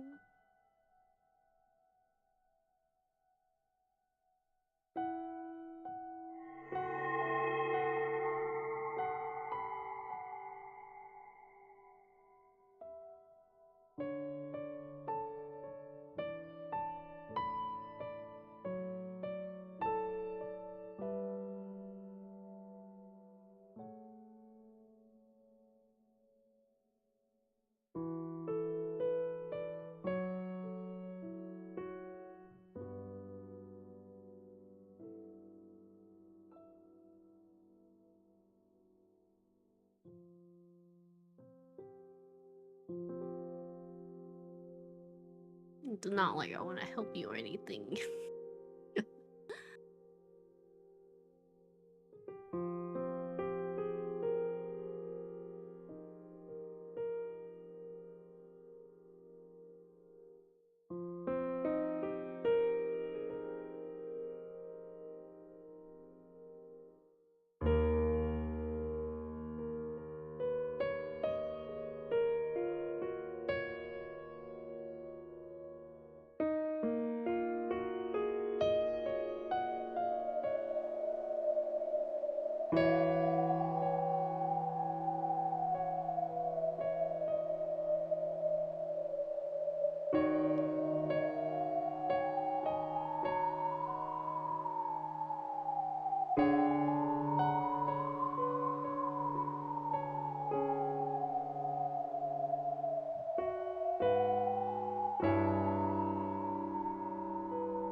Damn, so mean.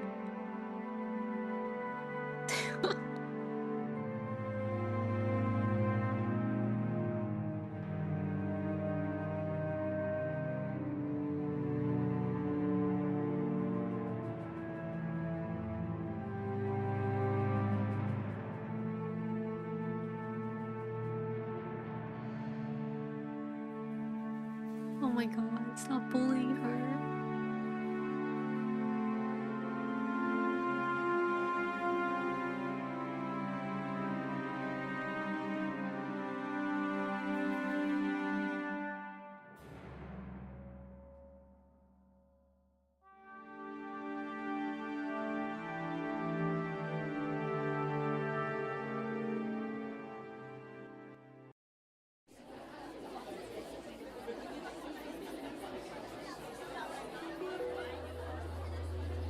What?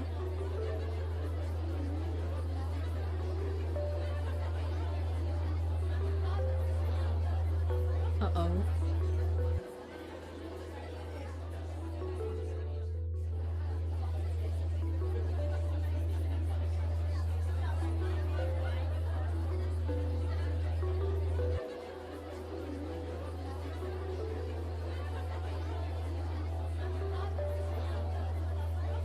Damn.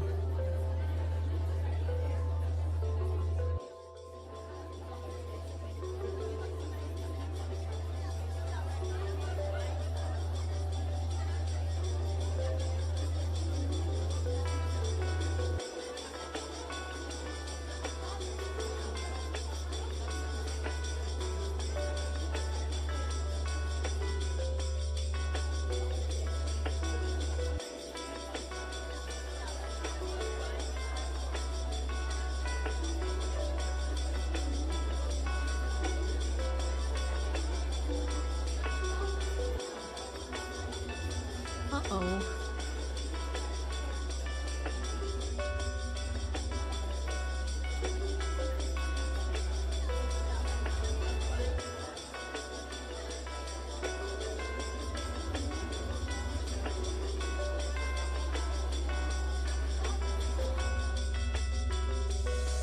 Damn, everyone's like scheming together now.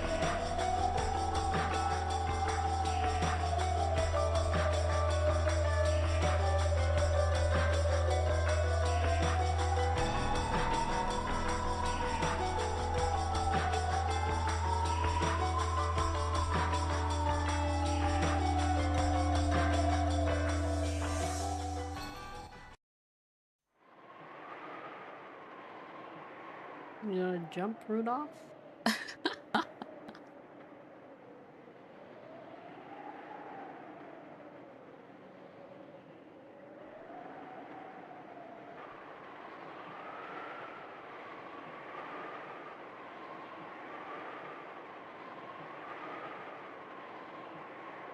Yeah. He didn't, yeah.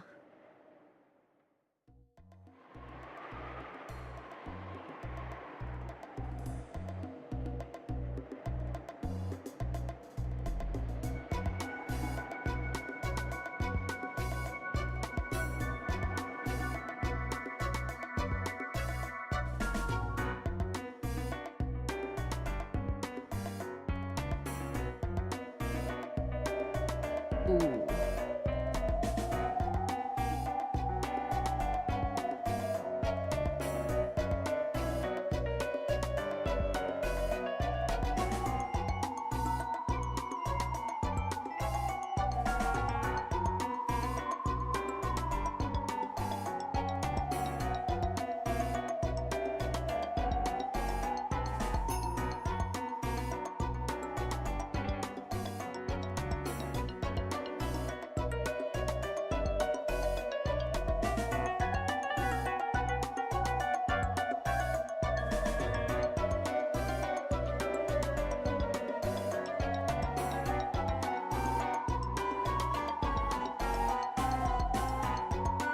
What is going on with these two?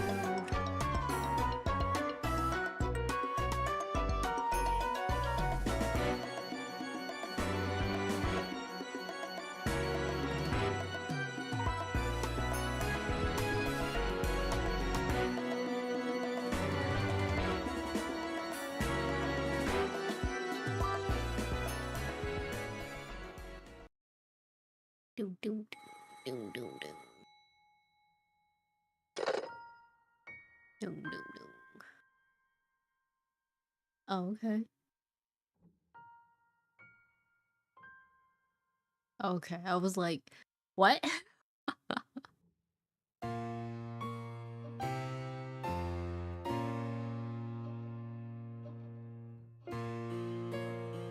Sounds like a headache.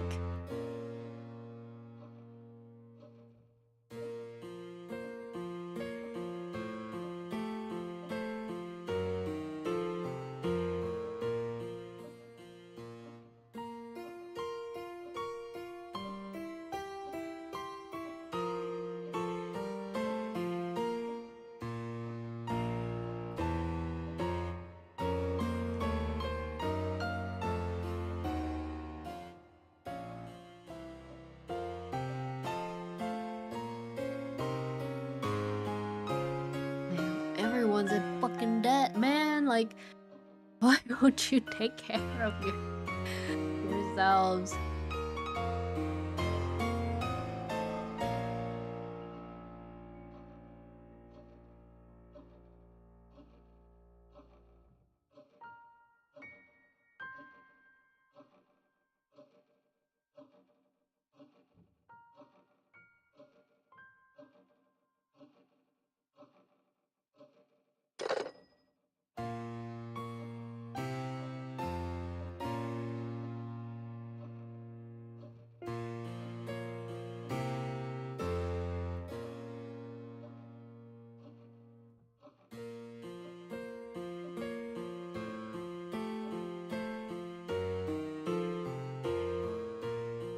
ACL with Maria.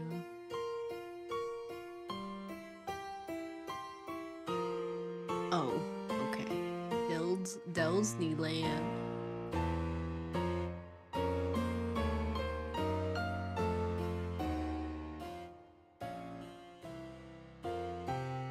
Ooh.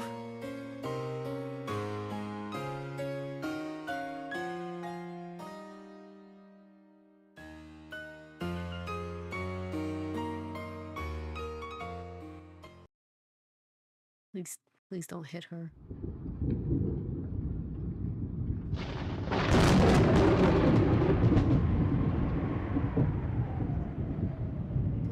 Like distinct Disneyland, yes.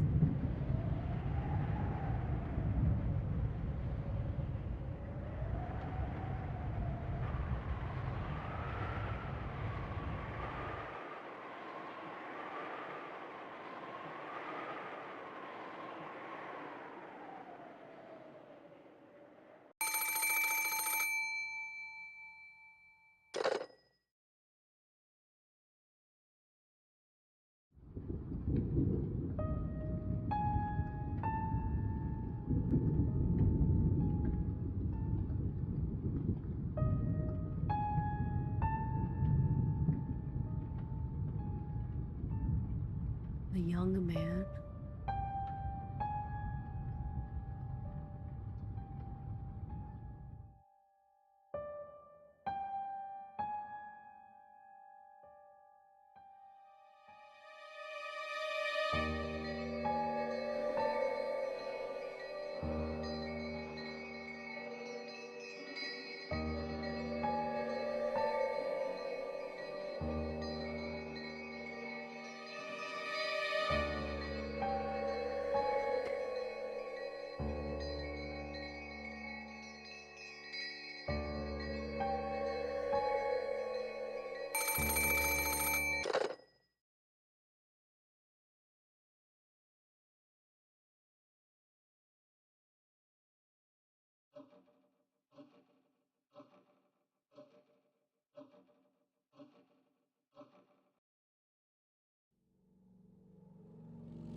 A middle school age boy.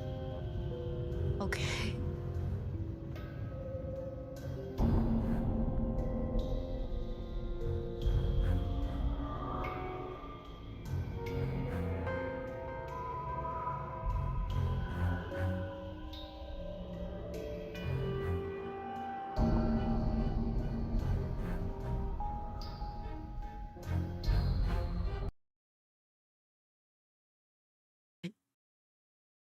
What?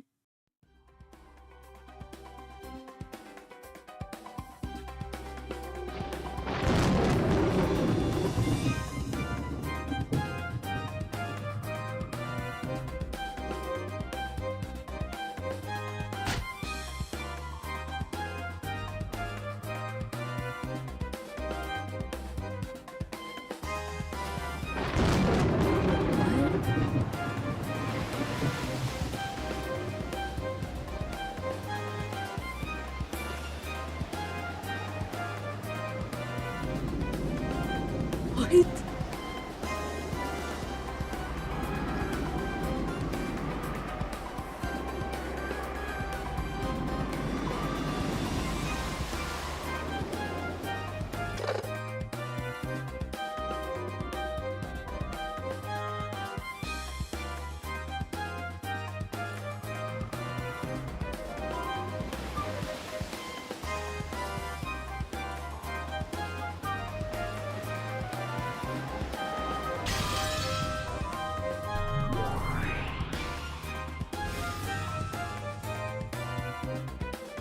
Wait, she had another child this whole time? But wasn't she like struggling to have a kid? Oh my god, stop, you two. Stop flirting. Oh my god, stop.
direct attack.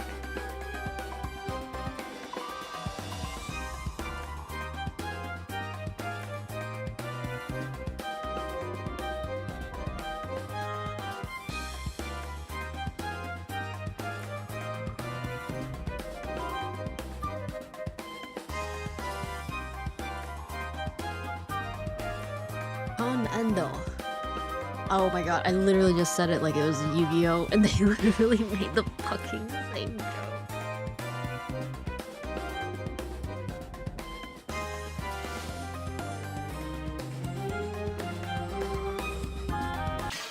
Alright. I think this is a good place to end. Or like end the stream. Oof.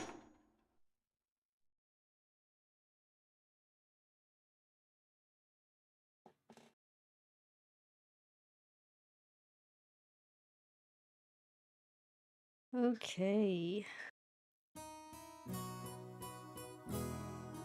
I love this song.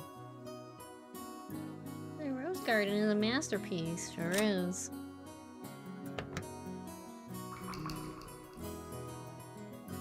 Will it be once a week again? Possibly. I did say I was gonna play Toho Lost Branch tomorrow. I mean, if it gets me interested, I might just do twice a week. But yeah, probably just gonna stay as once a week unless I start reading other stuff. Okay, we're gonna have Day of Summer again as our background for my next PowerPoint.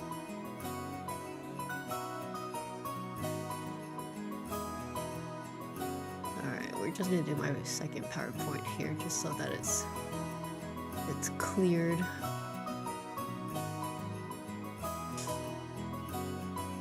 Alright, let's see. Where is my PowerPoint?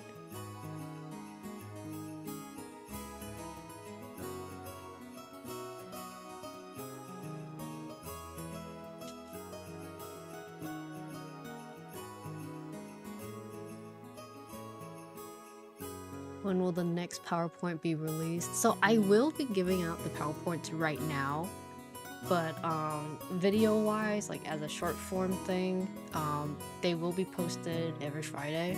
So basically just from this stream itself, I already have 3 videos for you guys. Alright, so let's go into it, shall we? Bam! Okay. Here is my second PowerPoint.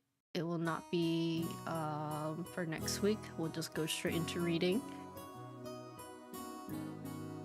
But these will all be spread out as VODs on YouTube in case for some folks who will miss it or you want to like get back into it. But yeah, okay. Alright, buckle up people, we're gonna do another one. A reading on the one-winged eagle placements and symbolisms. So this one is kind of a way further reach than all my other stuff because I was thinking like a crazy madman for this. I was like crazy. I'll just tell you that, like, some of this might not make sense, some of this might make sense, I don't know. So we're gonna go straight into it. Yeah, the slideshow was made before getting to the answers arc. I wish this showed up a little higher, but it's okay. You're ready? Okay, that's good. Thank you, Bio Penguin. I'm just gonna shove myself. Let me just make myself smaller again. Okay. Alright. Next, the details I'm about to explain may not be exact to what Ryukishi or the story is trying to telling us. However, it is still important for me to analyze for myself. Okay, so first off, you're gonna learn something Chinese today, alright? I'm gonna make this simple. To understand what I'm about to say with the one-winged eagle on the character, you're gonna have to know something cool called the yin and yang, alright? Sorry, I'm so embarrassed. Okay.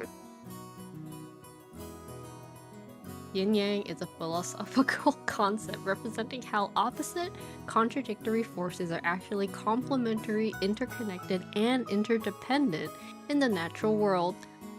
It symbolizes a balance where both forces are necessary for harmony and flow. So, like, you know, light and dark, masculinity and femininity, directionals, as in like north, east, south, and west. Yeah, you're about to learn something Chinese today. And as we're kind of going through it, reality and spirituality stuff, they go hand in hand. So just to break it down to like a lot of shortened symbolisms and ideas, the yin, which is the dark side, is for more feminine stuff. Their directional movements are south and west. It's more about intuitions, passiveness, usually showcased with the moon. And the white circle in the center of the yin denotes that there's a seed of masculinity within it. Then the opposite side would be the yang, which is masculinity. Directional movements are the north and east. Logical, active actions, symbolized by the sun. And the black circle in the center of the yang denotes there's a seed of femininity within it as well. Alright. I will say, again, it might not be one-to-one, but this was on my mind when I was thinking about these stuff. So yeah, this may or may not be important, but I felt the need to at least bring this up. Next. Okay. Sorry, I forgot I put Kinzo's picture of it. Okay. Left side of the claws likely equate to the importance of the character with how close the symbol is to their heart. Not only is this just like fashion 101, but it's also kind of important again with episode 1 saying how like where the one-winged angel was in Natsuhi's heart. So let's see how important everyone is in the family. So from here, Kinzo has the symbol on his left side twice, which is to showcase that he's a man of great power, and holds a symbol of what his family upholds close to his heart. Twice the wings though, with only of them being on the left side, he's only going one direction. So we're gonna go back to this here again. You can't even see my arrow key, but so the yang side, which is the left one here, is going towards the right, and the yin, which is the black one, is going towards like south and west, so like left. So I want you guys to remember that. So this one, as the wings for the male's like masculine side of the yin yang, it's going upward and also towards the right side, okay? All right, it's important. But he's full of it, you know? He's full of masculinity. He's full of it. There's no sense that there's like a balance to him. So like it's not very good. Next, crows. Left side on the collar and left side of the lower lapel. The wing is facing the right side of his body. Both wings together make a complete eagle. And does that mean that Kinzo truly believed and trusted Kraus to take over the Ushiromiya family? Judging from what we were like going through right now, no.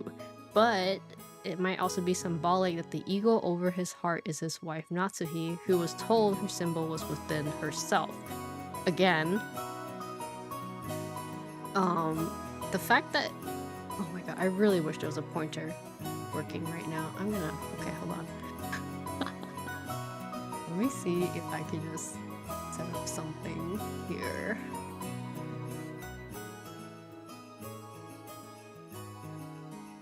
I will have like a little guy of myself pointing around.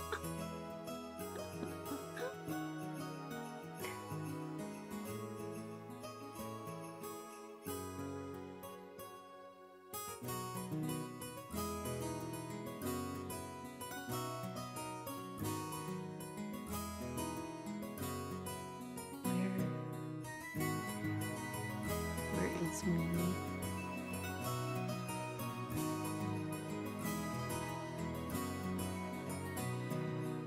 Alright. I'm just gonna use myself. Alright. So let's go back from the very beginning. So, as I was saying, this part here, this is the yang, okay? And then this part over here is the yin. So like this side is supposed to be like darkness, femininity, south and west, spirituality. And then this side on the white side is light, masculinity, north and east, and like reality or physicality, okay? So talking about Kinzo, you see that the way his symbol is facing is going towards north and east. So like it's the yang side of the yin yang symbol. So like he is very like, as a person who is all about like spirituality and stuff like that. I'm gonna just sit on his shoulder right now. He actually kind of is like fully not a lot of that, like when it comes to the symbolization of yin yang to this character. He's very action oriented. He's very focused on his like the tradition and masculinity side of things, you know, to the point where he's just like, oh, like my son doesn't act like a man and my daughter doesn't act like a woman. Like that's like, bruh, who fucking cares? But yeah, so like there's that. Second, prowess. This one up here is going towards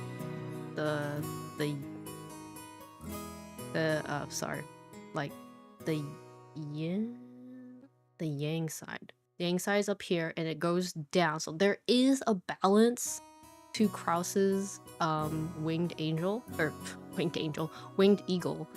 so that we see that like it would work out as like a balance for Krause and Natsuhi to take over the Ushiromiya family. Yeah, my son don't like men and my daughter don't like women. My family ain't fruity enough. However, it's also like, in my opinion, it's also to note that like the eagle over his heart could symbolize Natsuhi, which is going towards, again, the eagle wings are going towards south and west, okay? Like the symbolism and the fact that it's bigger means that it's more important that like Natsuhi is like part of this family than he is, where like you see how like right here the collar version of like his wing is a lot smaller, okay? So like he's not important right here, him not important as Natsuhi, her right here, okay? All right, next slide is Ava. Symbol, while on the left side, is also facing the right side of the body of the swing, similarly to Kraus. Unlike Kraus though, being born a woman in such a reputable family, Ava is so desperate to stay and not lose her Ushiromiya name that she literally got the one-winged eagle tattooed onto herself. To be married off and to lose her last name, Ava proudly proclaimed that she is still an Ushiromiya with it on her skin. So, like, this one has less to do with, yin yang. However, it does just kind of flow the similar way. It is facing again west side on her, or like her left side, but it's going upward this time, which means that it has already like gotten closer towards like the light or the physical side, the reality side of the yin yang symbol. There's honestly more to her than just that, which is where I continue from, where it's like super important to know that Ava not only has the eagle permanently on her body, but she basically has it all over her clothes. I'm like, just show it, like, I'm just like showing it off. She's so desperate to shout to the world, "I'm an Ushiromiya," even before the murders happened. Her backstory has shown that she never wanted to leave the family when she got married, where Hideyoshi ended up taking up her last name instead, and she wanted to be acknowledged by her father. Alright, next. This guy screwed up my theories, but whatever. Put myself on his head. I've already written so much and thought about this for so long, I'm going to continue. Again, with both wings on the left side, but they're not as close to the heart as the other siblings. One of the symbols is on his left pant leg. Perhaps this is to showcase how separated his direct family is from each other compared to his other siblings. So I actually don't have a slide of his full body, but he has one right here, like on his the upper lapel on the left side, and then there's also one all the way down on his left pants, which I think he looks stupid as heck, but that's besides the point. Alright, Rudolph, I am completely ignoring you, like, I hate you. You ruined my plans. Okay, Rosa, I actually could not find a proper and better image of the wing on her body. However, she actually only has one symbol on her compared to her other siblings. Not only that, it's not even on her coat or dress shirt or like the dress itself. The one-winged angel is on her ascot, which is an accessory to her look instead. Since she is seen as the black sheep of her siblings, I would not be surprised if this was given to denote that she may be seen as a stain to the family. But since she's still a blood member of Kinzo, well, it makes sense she still has one, but, you know, just one, just on her ascot. Alright, I kind of like mashed the cousins together because it's just like a lot easier to just explain. And kind of very similar and easy compared to like their family members. So Jessica has it on her left sleeve facing towards the right. Again, kind of, did I say right? Facing towards her left. Her right, her left. Okay, whatever. Anyways, the way it's facing is towards yin. Maybe this is a showcase that she wears her heart openly on her sleeve, which I would consider perhaps a callback to Natsuhi having, you know, the heart of the one-winged angel inside her. Or the one-winged angel inside her heart, sorry. Next, George symbolizes, his symbol is on his vest and not on his main coat. So technically, his symbol would have been hidden if he was buttoned up. So I don't know if this has anything to do with wanting him to hide like where his family is or who he's from, like the bloodline. Or is he the only cousin to openly show his love towards someone that people could consider below him, i.e. Shannon. So the fact that he also has his suit opened up and it's showing under the layer is like, could be like, it's like a mix. Like if it was covered up, then it's like, did he want to hide it? Or if it's opened like that, it's like, oh, is he showing himself like internal feelings are like stronger than his bond of his family, and he'd rather be with Shannon than care about being from an Ushiromiya like family, basically. Next, Battler's symbol is honestly the furthest away from his heart and also on the opposite side compared to everyone else in his family. which kind of clearly marks him as an outsider without being told he is one. A good chunk, as I mentioned, a lot of the characters in the previous, they have it on their left side, like always, like. But for Battler, I think he's the only one with it on his right side. And since he's been gone for 6 years, I won't lie, this is kind of funny. Imagine Rudolph being like, Battler, you gotta wear this outfit. And then he just like gives it to him. It's like, we put the eagle on the opposite side because we fucking hate you. Like, that's so... like, doesn't that just sound kind of wild and crazy? Alright, anyways. Next, Maria is the only character who actually has a symbol directly over her heart. This, you can't see it, but it's literally there. I will actually show it to you guys in the game afterwards. That's probably the easiest way for it.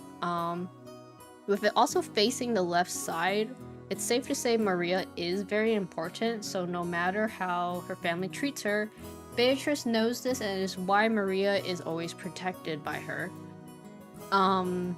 This actually does not debunk even with episode 5 having her dead first as one of the 6 Twilight members, because Beatrice wasn't actually playing that game. So is this still like intact? Okay, next, Angie. So she's the reason why I even was thinking about all this. While everyone's symbol is attached to their clothes quite comfortably, Angie's symbol is literally on a piece of cloth, which is then pinned to her outfit. Perhaps she was stripped of her surname or her family, but it still holds a great importance to her and for her to wear it outwardly, which is what we clearly saw in episode 4, okay? Mwah! Love you, love you, Angie. Alright. Servants. So the servants are given the symbol of how close they are important and how important they are to Kinzo. Genji's symbol being on his stomach may be a personal connection with Kinzo. Stomach symbolism can be of heritage or vulnerability for who he is closest to. As for Kanon, I don't know. They're both facing the left side. I didn't think too hard on this one. I'll be honest, like, Kanon is such an outlier for me as a character when it comes to like who he can be or his symbols. Like, he just a dude there. I really don't know. I actually really don't know. Okay, now the biggest. Shannon, my sweet dear Shannon, once again, the most important character in my mind space. Symbol being tattooed on her, especially not being a direct blood from Ushiromiya, is interesting. Tattooing someone on the skin can also mean owning them. So, Kinzo, you're a sick freak, alright? The placement of the tattoo is also provocative, with her thigh showing through the slit, as if to parade and showcase who owns her. So what's the difference between Ava and Shannon's whole deal with the tattoo? For me, I believe for Ava, it's proclaimed that she tattooed the symbol upon herself to show off that it's part of the Ushiromiya family no matter what and where she went. As for Shannon, did I say Ava the first time? I believe for Ava was proclaimed. Okay, my bad if I did mistake the namings between them. As for Shannon, it was placed on the thigh, which has a claiming behavior. A kiss or symbol on the thigh can signal intimacy, a desire for a deeper connection to others, and or possessiveness towards the person with the tattoo. More food for thought. Okay, well, that's a lot of words you just said. What does that actually all mean? Well, that's for you guys to decide. So, are the directions and placement of the wings on each person's like important? Are women more important than the men in the family? And is there importance of it being on the skin versus on the clothes versus on the piece of cloth? Could mean something, could mean nothing. Honestly, if you followed me this far, then the information laid out is for you to think and decide what it means, okay? Thank you! I love this GIF so much. I put it on all my thank you and thank you for coming to my TED Talk slideshows. I love this Battler cat. I love this Battler cat so much. Battler is always welcome, yes, for real. Okay, so just to showcase the whole thing again that I was talking about. Okay. Was here. Maria's eagle is literally over her heart, okay? It's crazy that like she's basically the trusted like persons of like like the series. Now use it for a job. No, I don't wanna. No. Alright, so like again, look over of all the characters again. Pinzo's all on the left side. His left side, but also his lapel nearer to his heart is facing the right side. Jessica, right side. Oh, moving towards the left, sorry. Okay, sorry.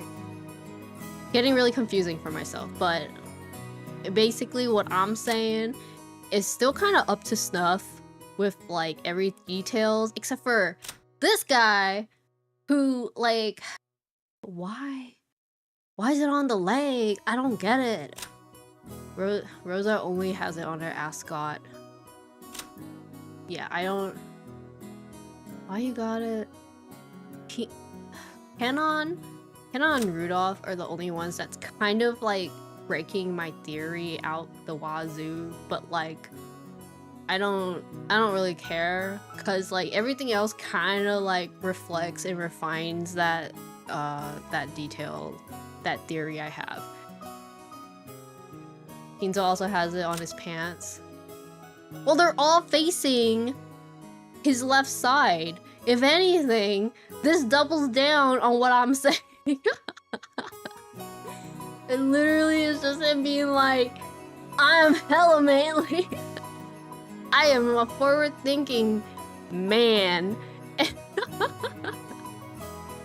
To the point that like, remember Beatrice even said like, oh, it really sucks that you have no hint of magic in like your heart, you know, like you care so much about magic that like you don't even like, you actually don't like believe it at the same time. And like that's actually, it works with the symbolism of the yin yang because he has nothing that faces towards the left side, like his left side, or sorry, like going towards the left side. Sorry, I am getting so confused at myself right now, but like design-wise, nothing's facing towards the left side. Everything's facing towards the right, is what I'm trying to say. All right. So like he has nothing for like spirituality or like the concept of stuff. Like if anything, this doubles down that he's like 3 times more of a man than anyone else in this family. But yeah, okay. That was my other PowerPoint slide. I hope you guys enjoyed. I will have these as individual videos like throughout this month. But yeah, that's it. We will continue on with the story next week, same time as I started. But yeah, all right, Oats. Thank you for watching. I hope you guys enjoyed my ramblings. Oh yeah, I forgot I still have myself here. My bad. Alright. Otsu, thank you for watching. I'll see you guys next time. Bye bye.